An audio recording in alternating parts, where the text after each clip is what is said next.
The translucent hands reaching out to the boy begged him for help and salvation, asking for help from the hero. The main character stood in front of his mother and could not understand why he should be a hero, why he should be the one to save everyone.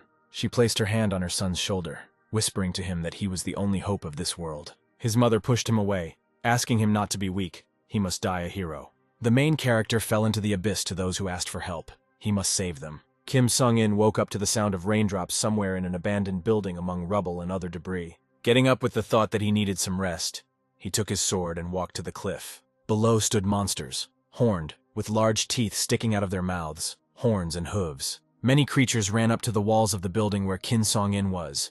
They looked at him so greedily, imagining how they would deal with him. Having drawn his sword from its sheath, the hero rushed into battle. Monsters attacked him from all sides. The man, making his way through the crowd of monsters, chopped down everyone who stood in his way with a sharply sharpened sword. Having destroyed these creatures, the hero, dirty and exhausted from the long battle, sat down on one knee and leaned on his sword, anticipating the sweet taste of victory. But happiness does not last forever.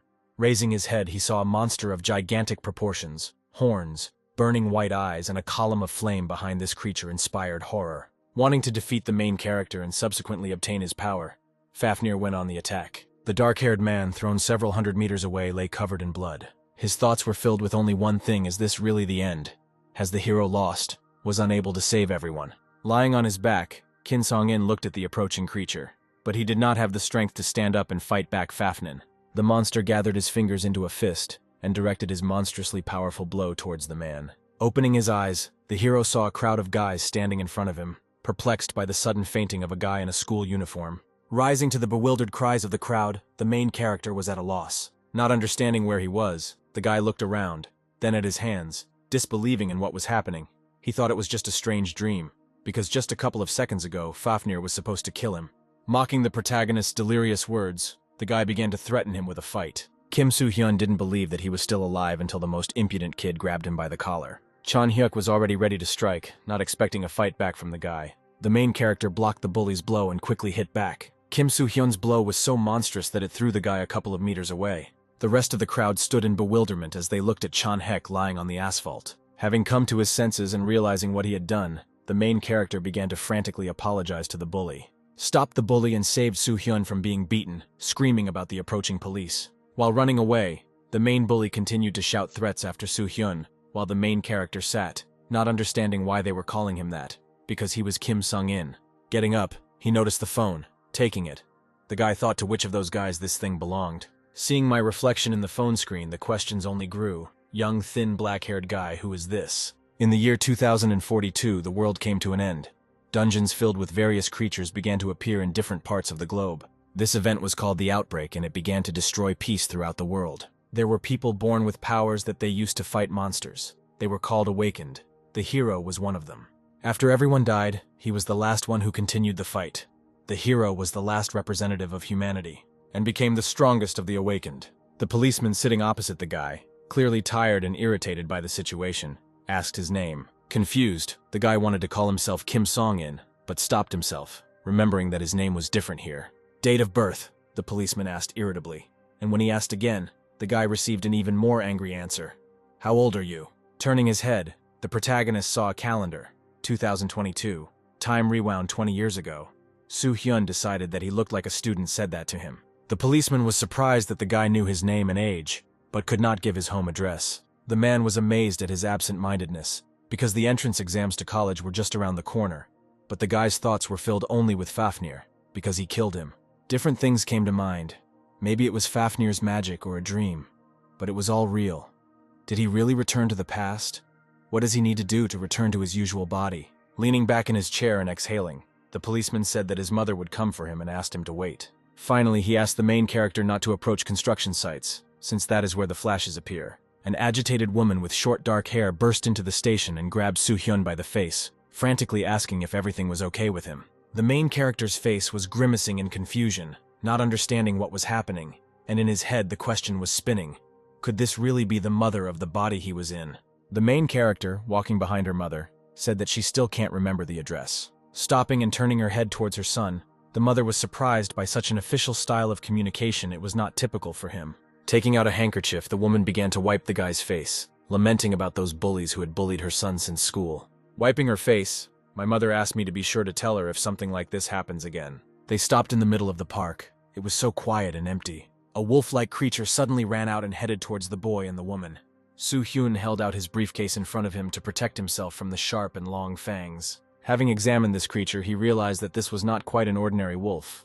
This creature was definitely a werewolf. Looking into the faces of the two monsters, he remembered the policeman's words. Flashes happened more often in 2022. Most likely they came from there. Looking for a way out of this situation, the guy noticed an umbrella, not the best weapon, but better than with bare hands. The woman heard the news talking about these creatures and promised to deal with them. Hoping that the main character would be able to cope with them, he went on the attack. With a precise blow to the animal's belly, he knocks it off its feet. But this only angered the monster, and with renewed strength and even greater fury, he attacked the guy and knocked him to the ground. Soo-hyun never thought that the guy's body was so weak that he couldn't handle a monster of such a low level. When the werewolf's fangs were ready to scalp the guy's face, a Duggan appeared. The woman, in order to protect her son, flew into the second monster with her shoulder. The guy froze for a moment when he saw such a picture. His eyes widened. She saved him. Why? Pushing the werewolf away with his foot, the boy ran to his mother, shouting at her. Why did she do this? The woman tried to convince her son that she was fine, that she could handle it, and that he had to get out of there alive. At this moment, something inside Soo-hyun tightened, and with rage and new strength, he was ready to attack the monsters. But the creatures ran away faster than he could do anything. Grabbing the umbrella, the guy shouted after them that he would not let them go so easily. The main character fell exhausted onto the asphalt next to the woman, not understanding how the body could be so insignificantly resilient. Having picked up my mother, who was lying unconscious, and thrown her onto my back, I went home. Thank God the address of our house was in the wallet, the guy thought, putting the woman on the sofa. She muttered under her breath that her mother would always be there for her son. Everything would be fine. Standing in front of her, the guy continued to think about the incident with the werewolves, why she was ready to put herself in danger for him. Looking at his hands, the guy couldn't let go of the fact that his body was weaker than the previous one. Now he couldn't fight back against a couple of monsters. Having come to the conclusion that it was necessary to remain cool, a portal appeared behind the guy. A test tower. The user was confirmed. Turning towards the portal, test subject Kim Soo-hyun was given permission to enter. The gates of the abyss were open, which meant that this body had some awakened talent, which meant the hero could start all over again. Welcome to the Tower of Trials, also known as the Abyss, a place where demons live, condemned to eternal suffering. To grow in strength, you need to clear floors. Having cleared the first floor, you can consider yourself awakened. The tower provided the ability to choose a difficulty level from 0 to 10. Soo-hyun chose the maximum. Despite the fact that it is the same first floor, a higher level of difficulty will also give a higher reward. Once in the arena, the guy was already unsure of his abilities previously. He could only manage to reach level 8 at most. A variety of different weapons appeared around the main character. The man sitting on the ground begged for help while looking into the eyes of the werewolves approaching him. The monsters, filled with bloodlust, were ready to tear the man apart. Finally, I found you, said the main character who appeared. The young man jumped and kicked the werewolf in the face, cutting him into small pieces. Looking at the monster, Soo-hyun said that he kept his promise and sent the second creature to his friend. Kim Soo-hyun cleared the first floor at difficulty level 10. News. A thin, elderly man reported that recently the dungeons have been opening more often compared to how many first appeared in 2019. There are now 3 times as many of them. The dungeons have been the cause of most of the discussion. The tower and the dungeons are similar but have different shapes. Dungeons. The Tower of Trials and the system appeared at the same time. The whole world became interested in them. Attention and interest in the unknown began to grow every day. As people find more uses for the resources they find, the etheric stones, their value is growing every day. The resources found affected everyday life and had a huge effect on the world economy. The awakened received material rewards for capturing the dungeon. In some places, a phenomenon called the outbreak was discovered where monsters could escape from the dungeons into the real world. However, the dungeons still have a very positive influence on our society. In the testing tower, all the talk was about the new rising star. The first place in the ranking was occupied by Kim Soo-hyun, who scored 2,230 points, while the previous person had only 940. It had been a long time since the young man had been here in his previous life. It had been a vast world where countless awakened people could gather. The first floor is like a separate world with its own habitat, climate, and even culture. However, all the people here are united by the fact that in order to pass, they had to pass a test. Right now, all the awakened are on the second floor. Compared to other floors, you can find all the necessary resources here. To get them, you need to earn a certain amount of points. The main character passed the first test, coping well with bird-like creatures. While passing the test with the 10th level of difficulty, the guy's memories from his past life returned, and they helped him. The more the main character fights, the more feelings and memories return to him. A sign with his final number of points appeared in front of Soo-hyun. Looking at it, he understood that the 10th level was difficult, but the rewards were quite impressive, so he decided to go shopping. When the guy entered the store, he was greeted by a sweet girl with purple eyes and unusual ears. The skill merchant was a dark elf named Vali, and immediately became interested in the new customer, and asked if she could help him with anything. It seemed that Vali's skill of seducing clients into rash purchases had not changed, the guy thought, and coldly said that he needed the skill of jumping and transformation. Surprised by the buyer's choice, the girl leaned on the counter and asked if the guy had enough points for such a purchase. The jump cost 150 points, 1,000 transformation. After paying, Soo-hyun wanted to leave, but he was stopped by the elf's cries. The merchant was perplexed, because no one had ever managed to collect more than 1,000 points on the first floor. Wally couldn't believe that the main character had arrived from the first floor. It was impossible. The guy chuckled and said that he had just arrived here and was just an ordinary customer. But the young man was able to attract the attention of more than just the saleswoman. Sitting down on the bench, the guy opened the spatial bag, often referred to as inventory. Sword, spear, medicine, food, everything seemed to be in place. He hadn't forgotten anything. Putting the bag aside, the guy began to analyze the skills he had acquired. Each has a required mana skill to master. Increasing their skill will make them stronger. Some of them have levels that skill alone will not be enough to achieve. They are called growth skills and are hard to obtain. There is only one growth skill that can be purchased from the store: transformation. There is one more thing that is as important as skills: the mana catalyst. It increases its levels and regulates it according to your abilities. It's pretty easy to miss him, because the guy's thoughts are filled only with how to get to the next floor. The main character twisted it in his hands, looking at the flask in which the catalyst was located, remembering its not very pleasant taste. Soo-hyun was pulled out of the world of memories by a guy who suddenly approached him. The stranger asked to give him a couple of minutes, which greatly surprised the guy. Seeing the main character's face, in which one could read everything from confusion to fear, the stranger hastened to apologize for sneaking up on him so unexpectedly. Looking closely at the stranger's face, the young man recognized him as Choi Hak-jun. He was a genius among all those awakened in the abyss, but in the near future, he became the main culprit in the death of a large guild. The guy, dried up by the main character's intense gaze, asked if he had anything on his face, since he was being looked at so closely. Remembering what a bloodthirsty aura he had in the past, the guy decided to ask what the smiling red-haired guy wanted to talk to him about. After confessing to Soo-hyun that he had been following him ever since that moment at the store, the guy noticed that our protagonist had a keen eye for buying equipment. The young man, feeling awkward about being watched, clenched the hand lying on his knees into a fist. So about that, the red-haired guy continued, looking straight into the eyes of the main character. Such a close gaze on his person made Soo-hyun's entire body tense up. "You don't want to join my team." The guy finished his thought and smiled, which greatly confused the main character. Soo-hyun was given the task of protecting the Charles clan's treasure and surviving in the forest. Lizard-like creatures walking on their hind legs and carrying weapons were looking for their decoration under a giant tree. The main character, sitting on a tree and looking down at the monsters, was indignant to himself. They released them and asked him to escape from them.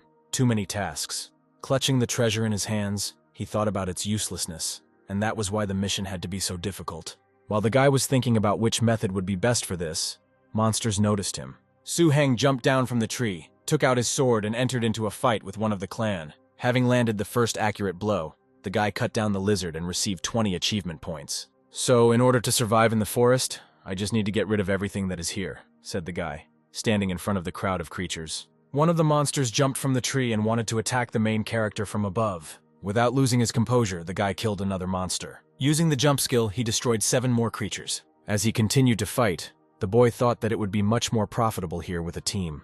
Remembering the conversation with the red-haired guy about creating a team and his desire to pass the 8th level, but because the difficulty will increase after the 5th level, it is difficult for him to invite people to the team. "The 8th level is too low for my purpose," the guy thought, looking ahead. And then another monster from the clan appeared in front of Soo-hyun, riding on a dog-like creature, evil, aggressive, and damn big. "The boss has finally appeared," the guy said, preparing to attack. Using the jumping skill, the main character rose into the air and swung his sword. With a wild desire to defeat the top predator of this food chain, the guy cut the monster and its rider in half. For clearing the 2nd floor, the hero unlocked the clan treasure's ability to heal all damage and restore characteristics affecting the player. Sitting in the cave on a log in front of the fire, Soo-hyun looked at the treasure and thought that his idea of destroying monsters instead of running away from them was not so bad. his characteristics began to grow faster than in the past. With the help of the transformation skill, he was able to understand how the boss would behave, receive the unique ability of the Charles clan, Berserker. It helps to strengthen physical abilities for some time in proportion to fatigue and life reserve. In emergencies, it can save him. Leaning back and exhaling, the boy said that although this ordeal was tiring, he was able to gain a lot of benefit. Maybe if he continues to grow at this rate this time, the boy said with a smile. The conversation with himself was interrupted by the message about his fatigue. 81. I'll think about it when I get out of this forest, said the guy, getting ready to return home. When the young man came home, a set table was waiting for him. He was literally falling over from the amount of food, and the guy was driven crazy by its variety. The main character looked at all this abundance of dishes with uncomprehending eyes, and asked his mother in surprise what it was. Having received the answer that this was the least she could do in gratitude for her rescue, followed by the usual motherly concern that her son was tired after school, he said that he was concerned about her condition, since she had also worked with such wounds. Having given her son a gentle and at the same time tired look, the woman hastened to calm the boy down, saying that she was fine. Once again lowering his gaze, the young man took a spoonful of rice, simultaneously thinking that he would not be able to become a real son for her, but he would always protect his mother. The woman, amazed by her son's appetite, looked at him. Having thanked his mother for the food, the main character began to greedily gobble up everything that was on the table. Soo-hyun sat at the computer in his room and saw information about his exploits in the tower and people's enthusiastic and puzzled comments about it. The main character thought that such a stir around his person would not do him any good. Sitting with trembling hands, the boy noticed one comment that stood out among hundreds of others, which said that after such feats, the guild would go crazy looking for him. Realizing what a not very pleasant situation he had gotten himself into, Soo-hyun sighed and leaned back in his chair. The luxurious glass building located in Seoul was the headquarters of the Heirs Guild. In one of the offices of the building, Choi Hak-jun was sitting on a sofa. The man sitting at the table with a scar on his lip and an expensive suit, after reading the news about Soo-hyun, came to the conclusion that both guys woke up at the same time and asked Hak-jun if he knew anything. Leaning against the back of the sofa and putting his hands behind his head, the guy said that he didn't know anything and that he had never met him before. The man came up, put his hand on her shoulder, changed the subject and asked what was going on with the attack on the 3rd floor. The scarred man said that he understood that he was level 8, but if he left it all for later, there would be a lot of problems. And now Kim Soo-hyun has appeared, the man continued. Hak-jun dropped his hands and said that he was looking for people who would go there with him. But because of the difficulty of the level, it was difficult to find people. If the guy didn't find anyone in the near future, he would go there himself. The man grinned and told the guy that if there was a shortage of people, he would find them himself, and Choi should only think about climbing the tower. And after that, you know what will happen. If it is possible, the guy will have to remove Soo-hyun. With these words, the man left, promising to meet in a week. Walking down the dark corridor, Choi's head was filled with thoughts about this conversation and Soo-hyun. Could that guy from the store really be the hero? The young man thought. Leaning against the large glass and exhaling, the guy reasoned that it couldn't be the same person, and even if it was, it wouldn't bother him in any way. Looking at the city at night, the burning lights in the nearby skyscrapers, the guy came to the conclusion that he needed to focus on his path. Having successfully cleared 9 floors and passed the final exams, Soo-hyun decided to leave for a while. Saying goodbye to her son while standing at the door, the mother wished him a good rest and asked him to call more often. 2023 7/12. The guy was standing near the front door of the apartment and saying goodbye to his mother. Standing on the bridge, the young man thought about everything that had happened. He hoped to clear all the floors faster. Despite the excitement after passing the exams, Soo-hyun thought, I managed to clear the 9th floor.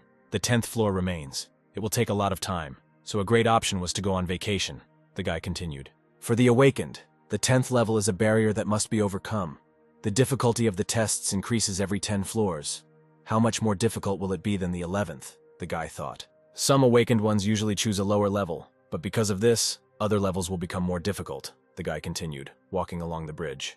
To overcome this, he needs to become stronger, the guy thought. Remembering the largest outbreak that should appear in a year, the Green Dungeon. Squinting from the sun, the protagonist remembered the event after, the incident in Gyeonggi-do on New Year's. It is the future that I have to change, and I will change it, said Soo-hyun. The main character stood near the entrance to the 10th floor of the testing tower. The guy was noticed by an elderly man sitting near the entrance. He didn't intend to stop him, but asked him to give him a couple of coins before entering. The young man extended his hand to him. Most people would have passed this beggar by kindly, but his role was incredibly important. The older man extended his hand back and received 5,000 points. The beggar looked at the guy and said that everyone was passing him by, to which the guy replied that he was a valuable person. Having thanked him for the kind words, the elderly man asked what information the boy needed. The main character asked to tell him about the 10th floor. The beggar, slightly hesitating, hurried to tell him about the floor, remembering the number of points that the guy gave. "Be careful with the village chief," the man said, scratching the back of his head. "Is that all?" Soo-hyun asked, and after receiving an affirmative answer, he headed towards the entrance. The beggar shouted after him, asking him to be careful there. Finding himself on the 10th floor, the tower asked to choose the main character's difficulty level. "The 10th level," the guy answered confidently. Standing on the cliff, he looked at the small, neat houses of the village. A little girl sat on a tree branch and was happy with a full basket of berries. But the child's meal was interrupted by a giant creature, green with red eyes and long claws, similar to a salamander. The monster had already caught up with the poor girl and was ready to devour her. At the last moment, the main character appeared and picked up the baby in his arms. Taking his sword out of its sheath, the boy attacked the giant salamander from above. With quick, practiced movements, he chopped her into small pieces. Soo-hyun asked the child in his arms if everything was okay with her. Standing in front of the rescued girl's house, the young man explained to her mother that he was not a kidnapper, but simply a stranger who had saved the child. The woman screamed through the door that the guy might have ulterior motives. There was no point in him holding the baby hostage. The village was empty. There was nothing to steal. The main character scratched his head from the awkwardness of what was happening, not understanding whether he really looked like the kidnapper. The rescued girl watched the young man leave through a small hole in the window. Soo-hyun is given the mission to save an unnamed village that is in danger. In addition to the gloomy atmosphere, the locals were hostile to him, the guy thought, walking along the gloomy gray streets. This floor is clearly different from the rest. While the main character was deep in thought, locals were watching him from all sides. People inside the test are called NPCs. These are game entities that are similar to real people in their behavior and thoughts. Stopping, the main character recalled the time when game entities feared people like the plague. Now little has changed, but they did not experience the same thing that they had planned. Sitting under a tree, the hero thought about a person who possessed at least some information. But there were not even ants around, let alone people. Standing behind a tree and trembling with fear, the rescued girl called out to the boy. The young man greeted the child. The little girl ran up and shared with the main character the berries she had picked today before they met, and quickly hid back behind the tree. While hiding, the little girl thanked the stranger for saving her. Flashing a sweet smile at the girl, the guy asked her if she could come up to him holding the space bag in her hands. When the child approached the main character, he took a bunch of food out of the bag and handed it to her. The little girl sat down next to him and began to devour the food offered by the stranger. She told him that there was not enough food in the village because of indifference to each other, because of the fear that the remains of their food would be stolen. To sum up, the young man said that this is a difficult time for the residents, and the girl smiled and said that it is only thanks to the head of the village that they are still alive. "He is our hero," the little girl continued. "The hero," the guy repeated to himself. "So said Dad," she said with a smacking sound. "The chief works hard to protect the village. The villagers should trust him." The child asked the main character about the reason for his visit, to which the guy, propping his face up with his hand, replied that he was interested in how the boss was doing. "I think I can help deal with the monsters," the young man continued. With her mouth full, the little girl said that the monsters couldn't get into the village thanks to the chief. Catching on to the last phrase, the main character asks to tell about it in more detail. Two men were walking towards them, an old man with long hair and a beard, and next to him was his assistant. Coming closer, the old man introduced himself as the head of the village. Immediately, the conversation with the beggar popped into the protagonist's head. He needed to be careful. "There is a clear shortage of food here," the village chief continued. "Do not sow discord within the village by distributing food in this way. Since you didn't ask my permission, I hope you will stop distributing food in this way," the old man said with a forced smile of friendliness. Frightened by the unexpected visit of the chief, the child dropped the food, and the main character told him that he wanted to meet him. After listening to the young man's request to stay in the village for a couple of days, the chief thought about it. "Sorry, but the townspeople are afraid of strangers," the old man said. Looking at the chapter, the protagonist thought that he was not letting down his guard. "Didn't I tell you not to take food without asking?" said the old man, turning to the child. The little girl lowered her head and repeated that she was very sorry. The young man put his hand on the girl's head and calmed her down. As he stood up, the boy said that he had shared his food, and that he was not going to harm the village. Throwing the bag on the ground, he opened it and said that there was enough food for everyone. The assistant could not believe his eyes. There was a sea of food. The guy put forward a condition they provide him with housing, and he shares his food. "And if this is not enough," the guy began. "No, this will not be enough," the old man interrupted him mid-sentence. Turning around, the chief asked to follow him. He would allow him to stop in one of the free houses. As he passed by, the main character saw a group of villagers standing in a group, and in the middle stood a man in red. Hearing the prayers of the people, The hero thought that this was some kind of religious ceremony. Times were difficult after all, so they were relying on the gods. He had seen this more than once, the boy recalled.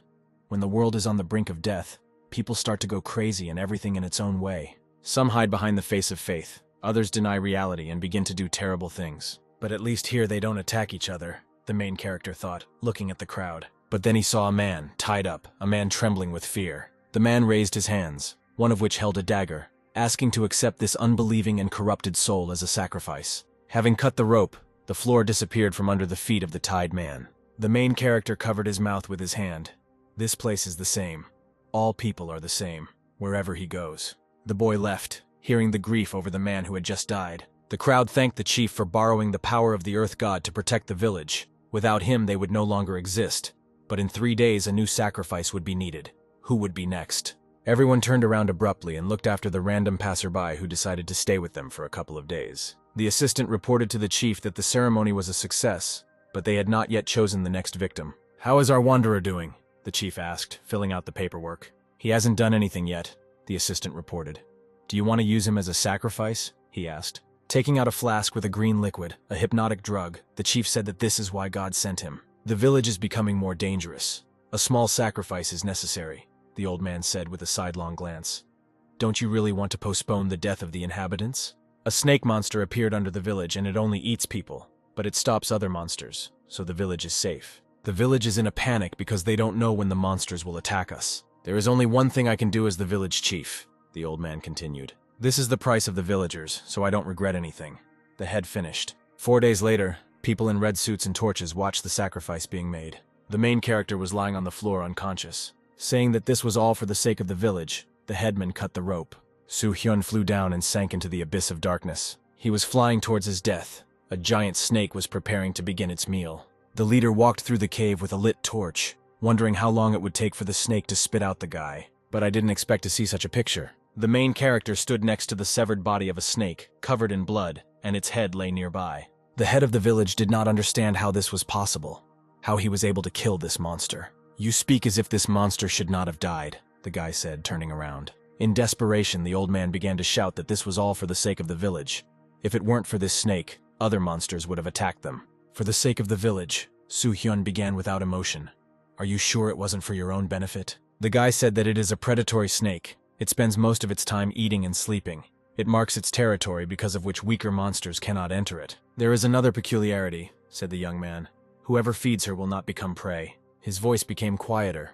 It was only a guess, but he seemed to know about it, he continued. "You pretended to be a hero by feeding the locals to this monster," said the protagonist. "But your hypocrisy has come to an end," he threw at the old man, who had fallen to his knees before the body of the snake. The young man brought the severed head of the monster to the locals. The crowd was buzzing, not believing that the head of the village had lied to them, that they had lost loved ones, friends, and for what reason. The woman was drowning in tears. Her husband was simply given away as an offering. The man in the crowd couldn't believe the deception, but the monsters really hadn't attacked them all this time. The main character promised to help the local residents. The guy got the eggs laid by the killed creature. Seeing the frightened faces of the townspeople, Soo-heng began to explain his plan. "The predatory snake has a feature that allows its feeder to remain unharmed," the young man began, "with the help of which you can raise these snakelets." He reassured them that they would no longer have to sacrifice any people. The locals were perplexed as to how they would then raise them and what to feed them. The main character suggested feeding them other monsters, which he would initially catch himself. But then this responsibility would fall on the shoulders of the townspeople. The agitated man began to complain. "They only have farming tools, as if with this they can defeat the creatures." "Who will protect the village then if not you?" the young man asked. "It's not that simple," the man continued. So he was offered a second option, to surrender and continue to sacrifice the locals. The unwillingness to defend oneself and constant dependence on others gives rise to heroes like this old man. The crowd began to buzz frantically again. Confusion, fear, and an oppressive atmosphere hung over them. The excited noise was interrupted by a little girl hiding behind her mother's skirt. With a trembling voice, she expressed her desire to fight monsters. The little girl wants to be as strong as the Wanderer to protect her loved ones. The main character smiled and praised the girl for such an aspiration. Leaning towards her, the guy assured her that with joint efforts they could protect the village, while shaming the crowd for not believing in their own strength and unwillingness to act. One man agreed to the guy's terms. It was better than being eaten, and the rest of the villagers also began to express their desire to do so. The chief's assistant, while the Wanderer is here, asked to teach them how to fight. The test tower reported that the task was 60% complete, and the residents gained willpower. The head of the village, angry and humiliated by some wanderer, went down into the depths of the cave. Having awakened something, he decided to destroy everyone. Having caught the bird from the breathless hunters, the conversation again turned to the monster's cubs, while the wanderer was fighting with a creature that looked like a giant centipede. With precisely delivered blows, the main character was able to destroy another monster. The locals called out to him and told him that the sun would soon set and it was time to go. While the young man was thinking about completing the mission as soon as possible, the ground began to tremble under his feet, and an overgrown blue tile with burning wings appeared over his head. The divine bird of blue fire is the only predator capable of attacking the earth. Looking at the monster, the main character realized that the old man had a hand in it. The former head of the village, fascinated by the sight of the bird, said that putting it to sleep was worth it. Thanks to this monster, everyone will consider him a hero again. He is the only one who can control it. Seeing the old man, the creature headed towards him. The intoxicated former leader, who sensed imminent power, did not notice how the bird went on the attack. The predator incinerated the gray-haired man in a second with its blue flame. The young man was almost knocked off his feet by such a strong force. Soo-hyun chased after the bird, flying straight towards the village. His abilities were not enough to jump to her. With such impudence, the guy only provoked the divine bird, for which he was attacked. Wounded, he was flying down. He was able to convince the villagers that he could not surrender. The hunters heading to the village were surprised that the wanderer had not slept for a day. One of them boasted that if he were his age, he too could fight monsters. Soo-hyun decided to repeat the maneuver and attack the monster again. The main character put a rope on the creature's beak, thereby saving the men from certain death. If he can't reach it, then he just needs to lower the creature lower. The young man intended to take away the divine bird's ability. At this time, the mother was talking to a friend on the phone. She was not worried about her son. The woman was confident that everything was fine with him. "It feels like he's suddenly grown up," Mom continued. "Sometimes it seems to her that he's a completely different person. There is a limit to the skills I can use through transformation," the boy thought. "A skill to increase the level. With its help, the strength depends on the skill level. Although the guy's level is not enough to harm the monster, he doesn't intend to give up. He can't stop. He needs to protect the village." Remembering the treasure of the Charles clan, which was capable of healing all damage to the body, the main character used it. With renewed strength, the young man dealt the decisive blow to the monster. The protagonist lay with the divine bird on the main square, exhausted and wounded. The guy woke up on his bed from the screams of a little girl. The townspeople stood around him, and next to him stood a joyful little girl. She thought that she would never see him again. The men told the main character that the bird was dead, and they used its carcass for meat, so now the food problem will not affect them for some time. It was impossible to survive in that fire, and Soo-hyun had nothing but a few bruises. "Isn't that enough to call you a hero?" the people exclaimed enthusiastically. The guy was incredibly happy. The little girl threw herself into the young man's arms, burying her head in his chest. The test was completed. Now there is nothing to worry about. The villagers can live in peace. The townspeople thanked the main character. They will never forget what he did for them. The guy was about to leave quietly, but the little girl's voice stopped him. She ran up to him and asked if he was leaving to save another village, to which she received an embarrassed, slightly belated affirmative answer. Smiling and wishing him luck, the girl handed him a bag of fruit, saying in parting that she would never forget him. The little girl introduced herself as Mally, thanked the uncle and thanked him for everything. The young man said goodbye to the child and left. Choi Hak-jun was driving in the car, lost in his own thoughts. The man with the scar on his lip brought him back to reality by asking if he was worried. The guy hesitated and said that he wasn't worried, of course. "How could the best among the newcomers be worried?" the man replied. The man in the expensive suit began to speculate about what rank Hak-jun had.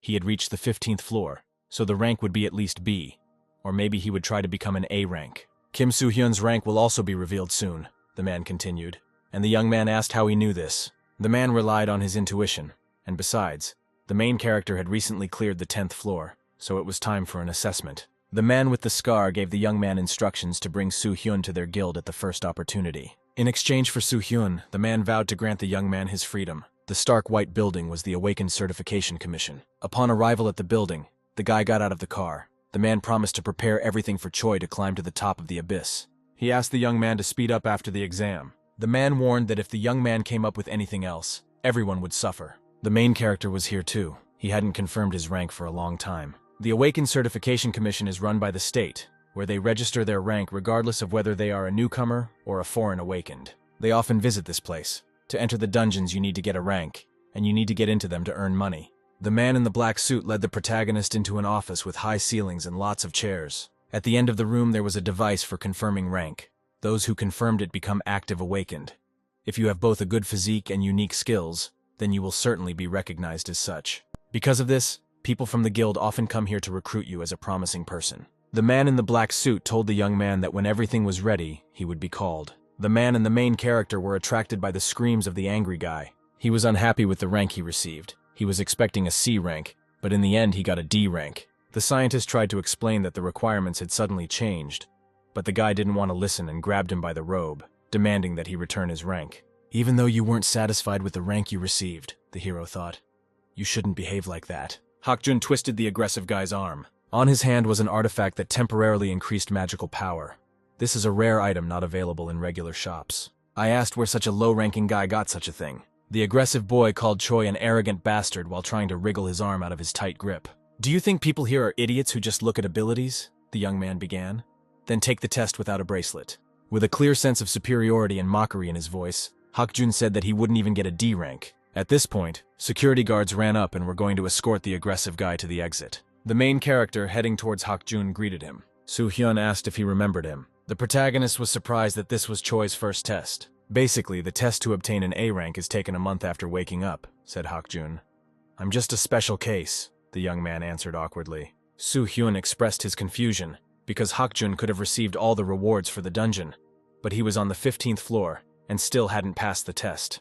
I have personal circumstances, the guy answered, his face changing abruptly, and his answer sent goosebumps down Soo-hyun's body. The boys' conversation was interrupted by scientists who called Choi Hakjun from Ares for a test. The young man ran to hand it over, promising to return soon. Choi destroyed this guild, the protagonist recalled. It seems that it was at this time that he got involved with it. Looking intently at the young man, Soo-hyun tried to understand why he did this. The test showed that Hakjun had rank B less than a year ago, but with such a rank it is now clear why he is in the Ares guild. The main character congratulated the guy, but he saw no signs of joy on his face. Kim Soo-hyun was called to take the test next. Choi recalled a conversation with the man with the scar. I also remembered his promise to free the guy for bringing Soo-hyun to the guild. The young man could not believe that this person was the same guy who had scored a lot of points. After leaving the building, the main character was annoyed by his disgrace in taking the test. A scientist in a white coat and glasses asked the young man to direct his mana into the meter. The main character reached out his hand to the device. Violet rays filled the entire hall, greatly alarming the people there. The surprised Hakjun couldn't take his eyes off the young man, and was even more shocked by the scientist's conclusion. Only C rank. It should be at least A rank. The people sitting in the audience couldn't believe that it was that same Kim Soo-hyun. The protagonist was informed that he would soon receive the awakening recording and results. Could this really be that same Soo-hyun? The young man wondered. But the meter showed C rank. He can't control his rank and the level of power he's gained. Only those awakened at the national level can do that, the guy thought. The main character hoped that they would believe him. He almost lost control, but fortunately he didn't. Otherwise it could have ended badly. I think the guy thought this normally since my characteristics increased significantly after the 10th floor. The divine flame obtained after defeating the bird is a fairly strong skill, especially effective against demon monsters. Due to clearing the floor on difficulty level 10, many items appeared in the store. Of all the variety of the main character's eyes, Pan is on the egg of an unknown creature. He bought it because it's the only item out of all that he doesn't know how to get. The only thing that confuses the guy is the fact that anything can hatch from there. There was one case where an awakened one picked up an egg and became a ranker with the power of a divine being. As he walked away from the building, the guy thought that he had this egg for quite a long time. It couldn't be an empty egg. Hakjun called out to the young man. I thought you already left Hakjun C, said the protagonist. Choi asked how everything went, to which Soo-hyun sheepishly replied that he was a C rank. The young man wanted to ask a question, but they were interrupted by the guy's rude call. That same guy from the audience was outraged that his work was rated so low. The protagonist thought that he came for revenge, however. This is a good opportunity to see how strong Hakjun is. The aggressive guy's face suddenly changed, as if he had been struck by electricity. His whole body was cramped and shaking slightly. A sharp pain from the touch of the man with the scar pierced him. The man looked Choi straight in the eye and asked the reason for his lateness. The man with the scar was the head of the Ares Guild, Jun Dongyang.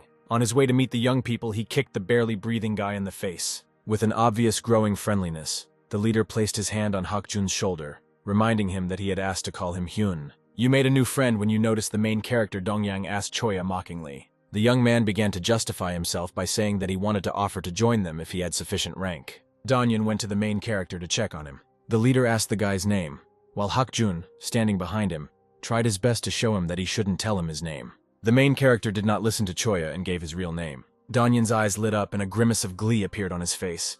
mixed with his obvious sense of superiority. Worried about the boy's fate, Hakjun began to babble that this was not the same Soo-hyun. The head said that only he will decide here. Hakjun was clearly nervous after the leader asked to show the awakened card. Looking at the card, Donyeon's face showed confusion. Handing the document to the main character, the head of the guild said that he was mistaken, because they were similar in appearance and names. When saying goodbye, Donyeon condescendingly said that it was not proper for him to invite an ordinary C rank to his place. The protagonist said sternly that even if he were the Kim Soo-hyun from the rumors, he would not have joined them. "What will happen to me if I join a guild whose leader does not know the value of human lives?" the young man continued. Irritated by such a harsh comment addressed to him, Donyeon hastened to remind what could happen to those who throw at guild members. Calmly and confidently, the protagonist informed him that the guy was only a D rank. Soo-hyun asked if that was too much for self-defense. "It seems we think differently," the head said through laughter. "There is one unspoken rule. No one can engage in combat between the awakened," Donyeon began, "even if one of them dies." Coming as close as possible, the leader said that the stronger the awakened one, the higher the chance that he will get away with everything, really. Doesn't everyone want to join such a guild? "We think differently," mockingly returned the phrase said earlier to Donyeon. Realizing that they had nothing to talk about, the guild leader left, calling Hakjun with him. The main character handed the guy a piece of paper in case he needed help. Arriving home, Soo-hyun began to study the information about the head. In the past, he was a criminal, known for using his fists in battle even before he became awakened. Services, loans with interest, human and drug trafficking, all this remained from his past life. Ares is a dirty guild according to people, and the way he killed the man confirms this, what he was planning. The protagonist was sure that Hakjun also had something against Dongyang. Leaning back in his chair, the young man tried to understand what could have happened between Choi Hakjun and the guild. Noticing the snow falling outside the window, the guy approached it with thoughts about the approaching holiday. Realizing that he had little time, Soo-hyun ran back to the computer. He took the test only for the sake of the certificate, which is needed to participate in raids. The incident will happen soon. It is worth hurrying. With these thoughts, the young man wanted to submit an application, but thoughts of failure stopped him. He stared at the computer monitor, calculating his chances. "Even though I don't want to do it," the guy said, "I can deceive them." There were two people sitting at a table in the cafe, and a girl was listing the names of candidates for the raid. The girl with red hair was generally pleased with those who sent the application, which she voiced to her interlocutor, to which she received a rather rude comment from a man, who called them all mediocre loners. The girl said that it doesn't matter who, they will take him because he will be with them. She turned her gaze to the man, Lee Juho B rank awakened. "We need another one because of the mortality statistics in the dungeons," the man snapped, thus annoying the girl. "In this case, they will get even less." The red-haired companion was unhappy that she had stopped climbing the tower because she didn't want to waste her life. And what was the point if she could die in the dungeon? A message suddenly came on her phone. The girl told Juho that they received an application from a guy. The easiest way to explain the differences in difficulty of dungeons is by using colors. The closer the color is to purple, the more difficult it becomes. The orange dungeon is the second most difficult in the ranking. People with C rank can easily clear it. On January 1st, 2024, Soo-hyun arrived at the appointed place for the raid. He was met by 6 people, with Juho standing at the head, and an orange portal glowing behind them. After shaking hands, the leader of the squad introduced himself again.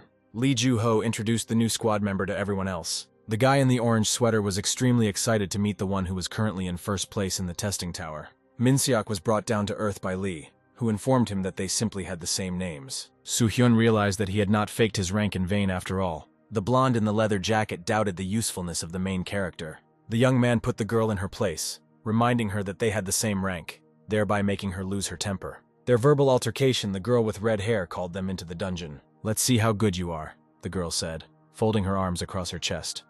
Well, that's a typical answer from a third-rate bitch, the main character thought. The woman with red hair, Kim Byron, is Lee Ju-ho's friend and the leader's assistant. A girl with a staff, glowing with kindness, approached the young man and said that her name was Kim Yun, and that she was a healer, Otrada. The sweet girl hurried to calm the guy down and asked him not to worry about what happened. "Some people just like to brag. I'm sure Yunmi didn't mean what she said." If that's not what she meant, then what else could it be? Soo-hyun thought. The main character asked who that man was on the side. The girl said that no one knew him. He did not give his name and did not show his face for personal reasons. "But Juho and Barun confirmed his rank, so I think everything is fine," the girl said. The main character thought it was good. He has a reason why he stopped climbing up the tower. Soon all the party members will be killed in the dungeon. A strange occurrence for a dungeon with a low difficulty level. The event attracted a lot of attention because only 5 people were confirmed dead, out of a team of 6. This means that the killer was among them. The main character must find the criminal. The young man's thoughts were drawn out by the leader of the detachment's question as to whether he understood everything. And so the whole team entered the dungeons. Lee Juho said that there won't be a lot of monsters here. Suddenly, the squad was attacked by a cyclops. They shouldn't be on the orange level. The squad members were thrown back by the monster's powerful blow with a stone bat. The main character that this is a dungeon with a gradually increasing level, which is why they came across this monster here. Even if they were criminals, they couldn't change their level, Soo-hyun thought. If they just wanted to kill everyone, this situation would be just right. The girl in the leather jacket screamed hysterically that they needed to run away from here. But what about the reward? Said someone from the crowd. That means the reward is more important than life, thought the young man. The team's argument over whether to leave or not was interrupted by an attacking monster. Lee Juho saved the squad from certain death by blocking the Cyclops' strike with his sword.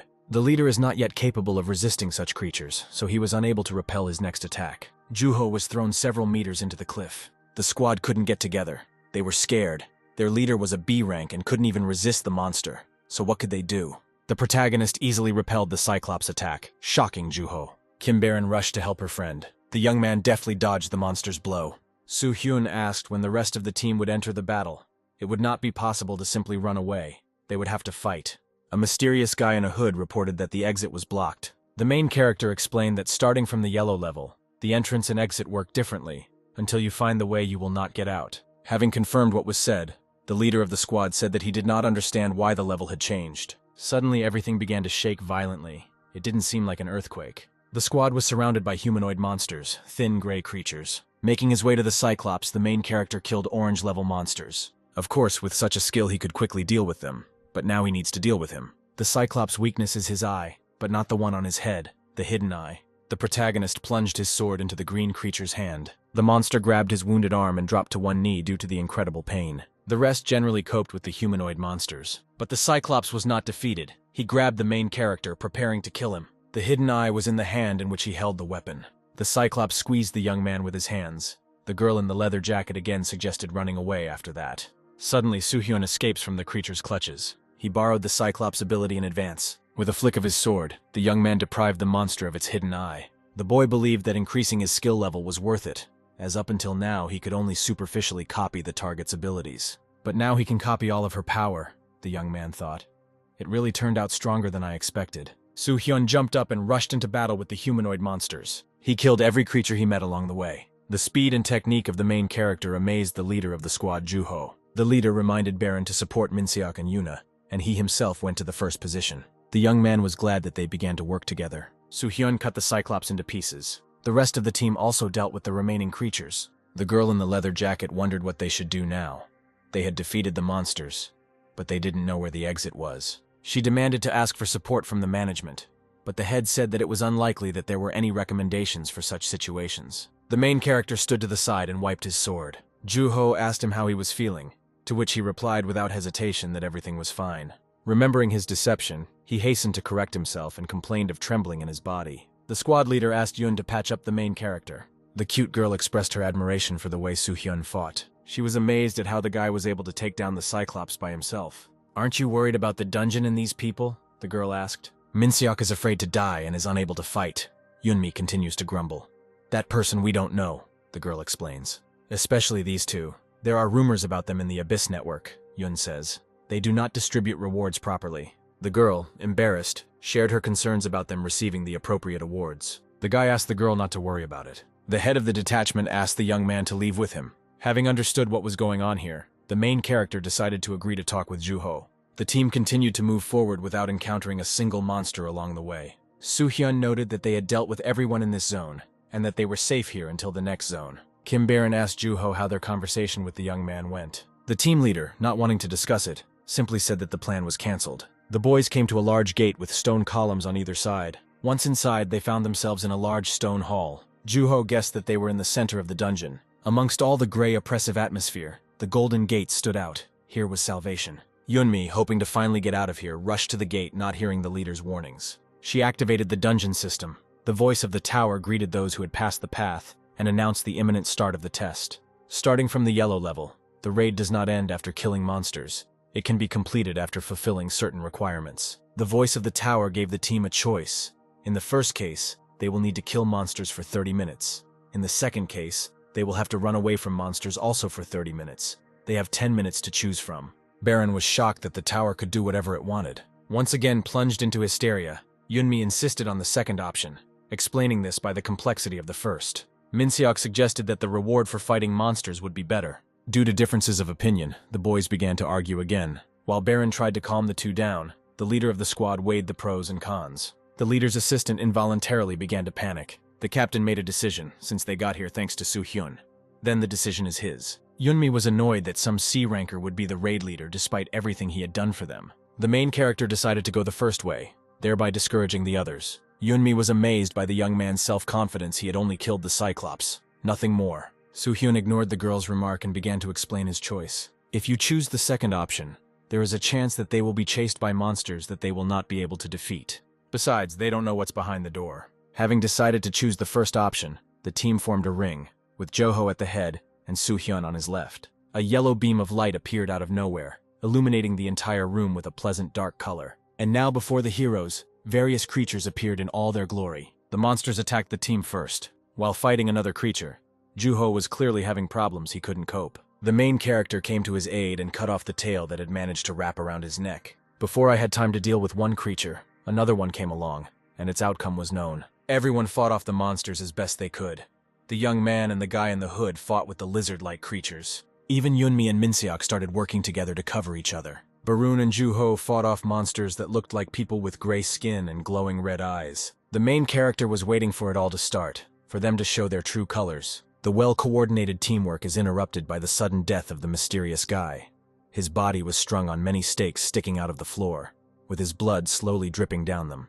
The heroes were paralyzed by what they saw, and the monsters began to evaporate. They had 5 minutes left before the end of the wave. In horror, they ran up to the young woman and she said that the guy just opened the gate and ran. The team doesn't have enough health and mana.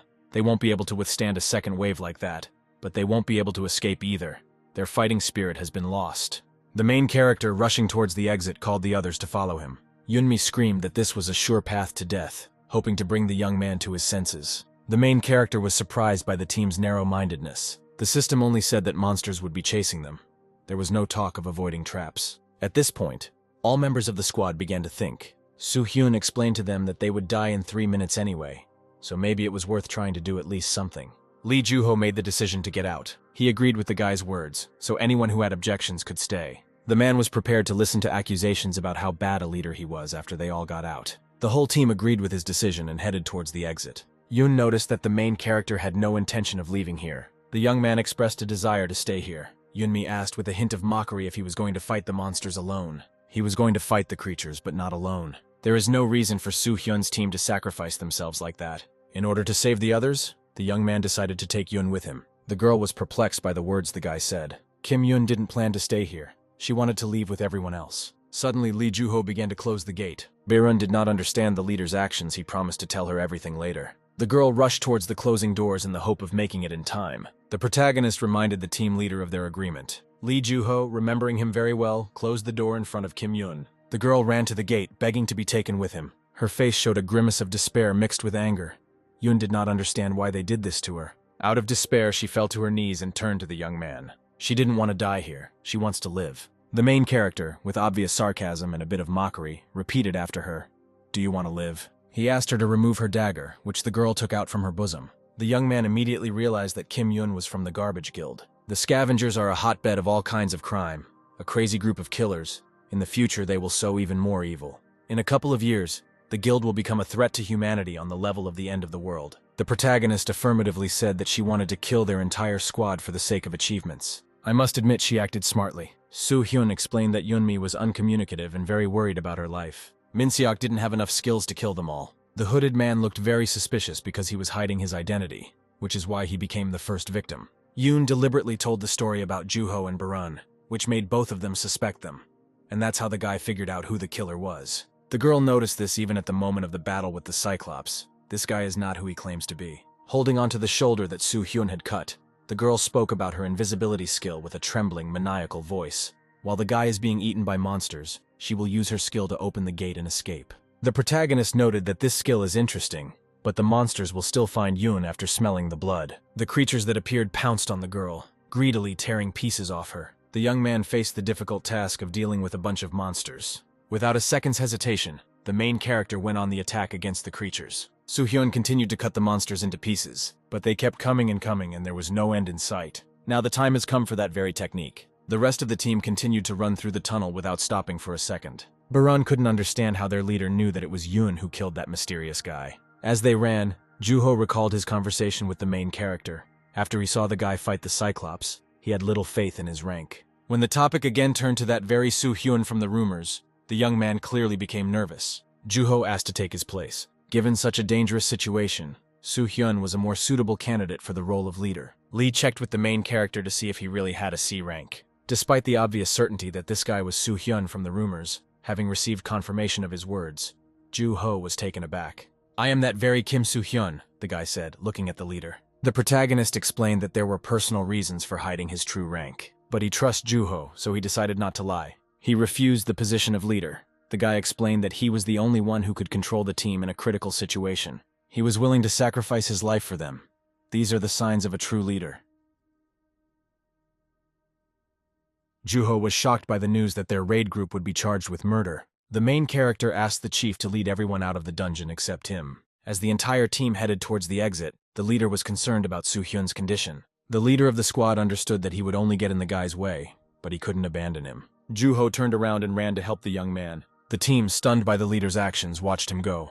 Ready for battle, Lee Juho opened the gate with his elbow and ran into the hall with the monsters. He didn't expect to see this. There were dead monsters lying everywhere, engulfed in blue flames. A winged creature appeared out of nowhere and attacked the man, but the protagonist arrived in time to save him again. The young man finished off the remaining monsters. Soo-hyun didn't understand the reason for the squad leader's objection here. Juho explained that he didn't want to leave the young man to fight the monsters alone. The protagonist reported that the creatures killed Kim Yoon. The leader of the squad was annoyed that he could not help deal with the monsters. The young man, looking at the yellow sparks, said that Juho would still have time to help him. A yellow circle appeared in the middle of the hall, from which sparks and lightning emanated. And now the final boss appeared before the heroes in all its glory. "What the hell is this? What kind of skeleton-like creature?" the leader said, pointing his finger at the monster. The monster was offended by such treatment. The man was even more perplexed when he heard the skeleton's voice. Could these creatures really speak? The monster explained that he would prefer to be addressed properly, instead of being called such a derogatory word, skeleton. He is the Lich of the Dark Reaper. The protagonist put the skeleton in his place, reminding him that he was only half a lich. The monster wanted to upset the guy, but such a stupid taunt wouldn't work. But the young man cut the skeleton off mid-sentence, calling him underdeveloped. A mistake, half-hearted. Such insolence infuriated the monster. Having promised the heroes to tear off their limbs and feed them to the monsters, the skeleton awakened the monsters the guy had killed earlier. Juho had never seen previously killed creatures being resurrected before. Although the skeleton was only half a lich, he had the ability to use necromancy. This was probably why the dungeon turned yellow, the protagonist thought, looking at the risen monsters. The man wondered why the young man was teasing the monster. The guy explained that he did it on purpose. He wanted to provoke him into attacking. The blue flame grabbed the sword and the protagonist began to circle around Juho. The guy drew a circle capable of protecting the squad leader from monsters. Soo-hyun will explain that she will not be able to fight and protect the man from monsters. As he walked towards the skeleton, the young man asked Juho to distract the monsters without leaving the circle. And so the main character is the first to start the attack, swinging his sword. And he misses, even though he is fast. Because of his teleportation skill, it will be difficult for him to reach the skeleton. Liches usually lack the skills for physical combat, using undead to avoid it and hide their weakness. Their weak point is the life crystal on their forehead. The mana crystal serves as their source of life force. To protect the crystal, the leeches must keep their distance from the enemy, meaning that simply catching it is enough to kill it. The main character went on the attack again, missed again. The skeleton uses his cloak to create a blind spot. The skeleton attacked the young man. In response to this, the protagonist used Divine Flame. The guy was thrown back. He had hoped that he hit the skeleton. But then a mocking laugh was heard. The monster noted that although the skill was good and could cause him serious damage, it was useless until the guy caught it. The main character, holding onto a sword stuck somewhere under the ceiling, was thinking about his next move. The skeleton was amused by this picture, especially his sword. The monster's magic can destroy anything it touches, and it will slowly eat away at it. The skeleton told the guy that he had 5 minutes left before he lost his weapon, and the main character immediately went on the attack. Watching this whole picture, Juho realized his helplessness in this situation. If he tries to do something, he places Soo-hyun in it. He will die instantly without having time to do anything. In any case, Juho does not intend to sit idle. Stepping out of the circle, he killed the first creature.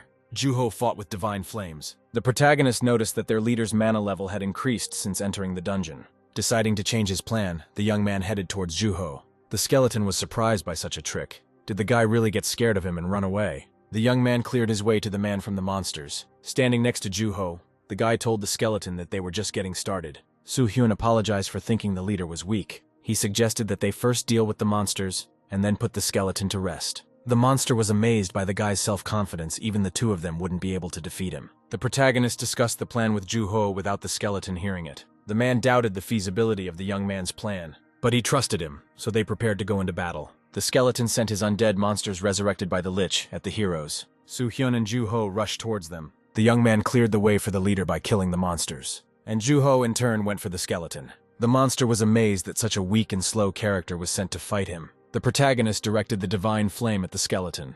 "A great plan to make a double attack," said the skeleton, "but you won't succeed." Soo-hyun and Juho combined their skills. They were able to hit the skeleton. The protagonist threw the squad leader up towards the monster. The skeleton, not wanting to fall for this, attacked Juho a second time. Taking advantage of the monster's distraction, the young man attacked from behind. Before he could strike, the guy's sword broke. The skeleton was very amused by this situation. It looked so pathetic. How would he fight now without a sword? But it wasn't only the main character who had weapons. Juho swung and attacked the monster from behind. With a precise movement, he cut the skeleton. The blade of the sword passed exactly through the center of the crystal. From incredible rage and pain, the monster collapsed to the ground. Mockingly, Soo-hyun made it clear to the skeleton that he was wrong when he thought that Juho was acting as a diversion. Because of this, the monster focused on the guy, thinking that he had a chance to win since the sword was broken. "That's why we decided that it would be Juho who would kill you," the main character finished. Finally, the skeleton said that this was not the end. "When the sun goes dark, our king will rise again. He will reward you with endless torment." "It's all over?" Juho asked in surprise. It was over, but the main character was haunted by the monster's last words, "Our king."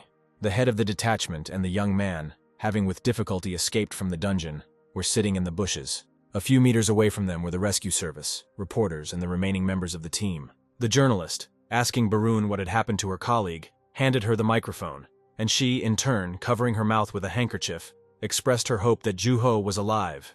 But Barun's suddenly calm state changed to a hysterical cry about his possible death. Lee Juho sheepishly voiced that the girl's call for a rescue team could end badly. Turning to the young man, the man asked if the guy wanted them to know everything. Seeing the surprised look of the main character, Juho explained that they could recognize him as the same Soo-hyun from the rankings. The young man looked away and said that sooner or later it would happen, but he would not like to face it now. Getting up from his knees, Juho decided to go to the team alone.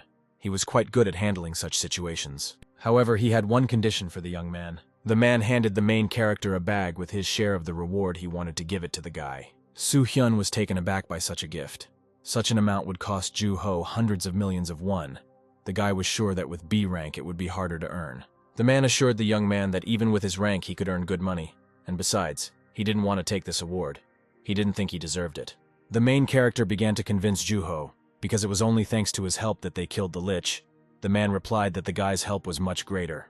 Juho was sure that Soo-hyun could handle the monster alone, and he only allowed him to fight it because he wanted to help him develop. The young man realized that he wouldn't be able to deceive Juho here. The man insisted that the boy take the reward and start calling a taxi to the nearest road, as he did not want Soo-hyun to be present while he dealt with this problem. The main character looked at Juho, who was already calling a taxi driver he knew, in surprise. While Soo-hyun was amazed that the taxi driver agreed to drive all the way to the mountains, the driver asked if he was Juho's brother. Looking out the window, the young man thought that despite the fact that they were able to catch the criminal, they were not able to save everyone. The only reason they were able to save anyone was because of Juho's help. Despite the young man's strength, it would have been difficult for him to cope alone. This meant that Soo-hyun was not strong enough yet.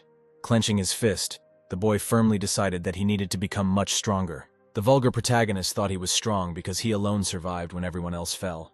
But even so, it was not enough. He needs to become stronger in order to change the future and subsequently call reliable people to his side. But first of all, the young man should take care of himself. His fatigue was at 83, which really surprised the taxi driver. The guy, although young, was already so strong. The protagonist thought that he should start with something bigger and earn money from hospital deductions while he was there. The head of the ethereal stone department, Lee Kenzin, was fiddling with his tablet when he was interrupted by a worker who entered the office. The worker reported a guy with a C rank who wanted to sell the stones.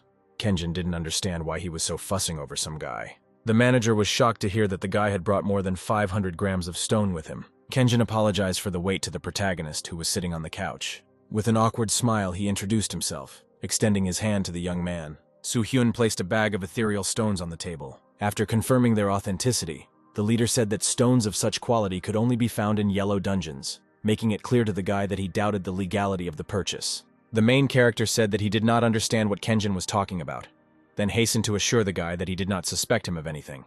But he explained that he knew that the young man was awakened from a rank. The leader found it strange that the guy owned these stones. Soo-hyun assumed that they were trying to lower their price in this way, and in response to all the manager's statements, he simply said that he considered himself lucky and reached into his pocket for another reward.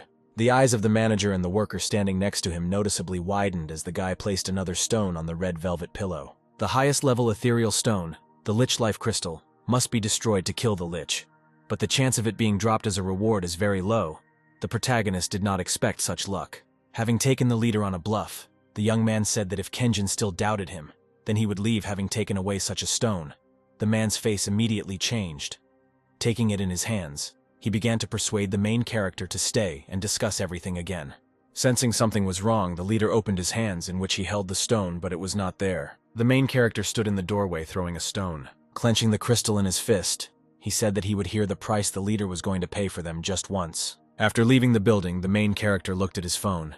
He was given 600 million won for the stones. Quite a good price, he thought. However, all this will be for nothing when the disaster happens. But now he should take advantage of this.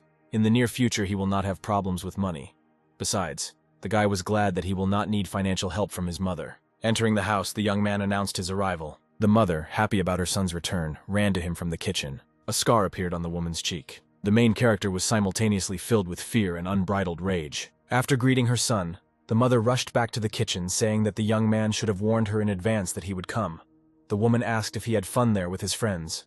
The main character interrupted his mother with a question about her scar. The woman nervously grabbed her cheek with the scar on it and asked the guy not to worry.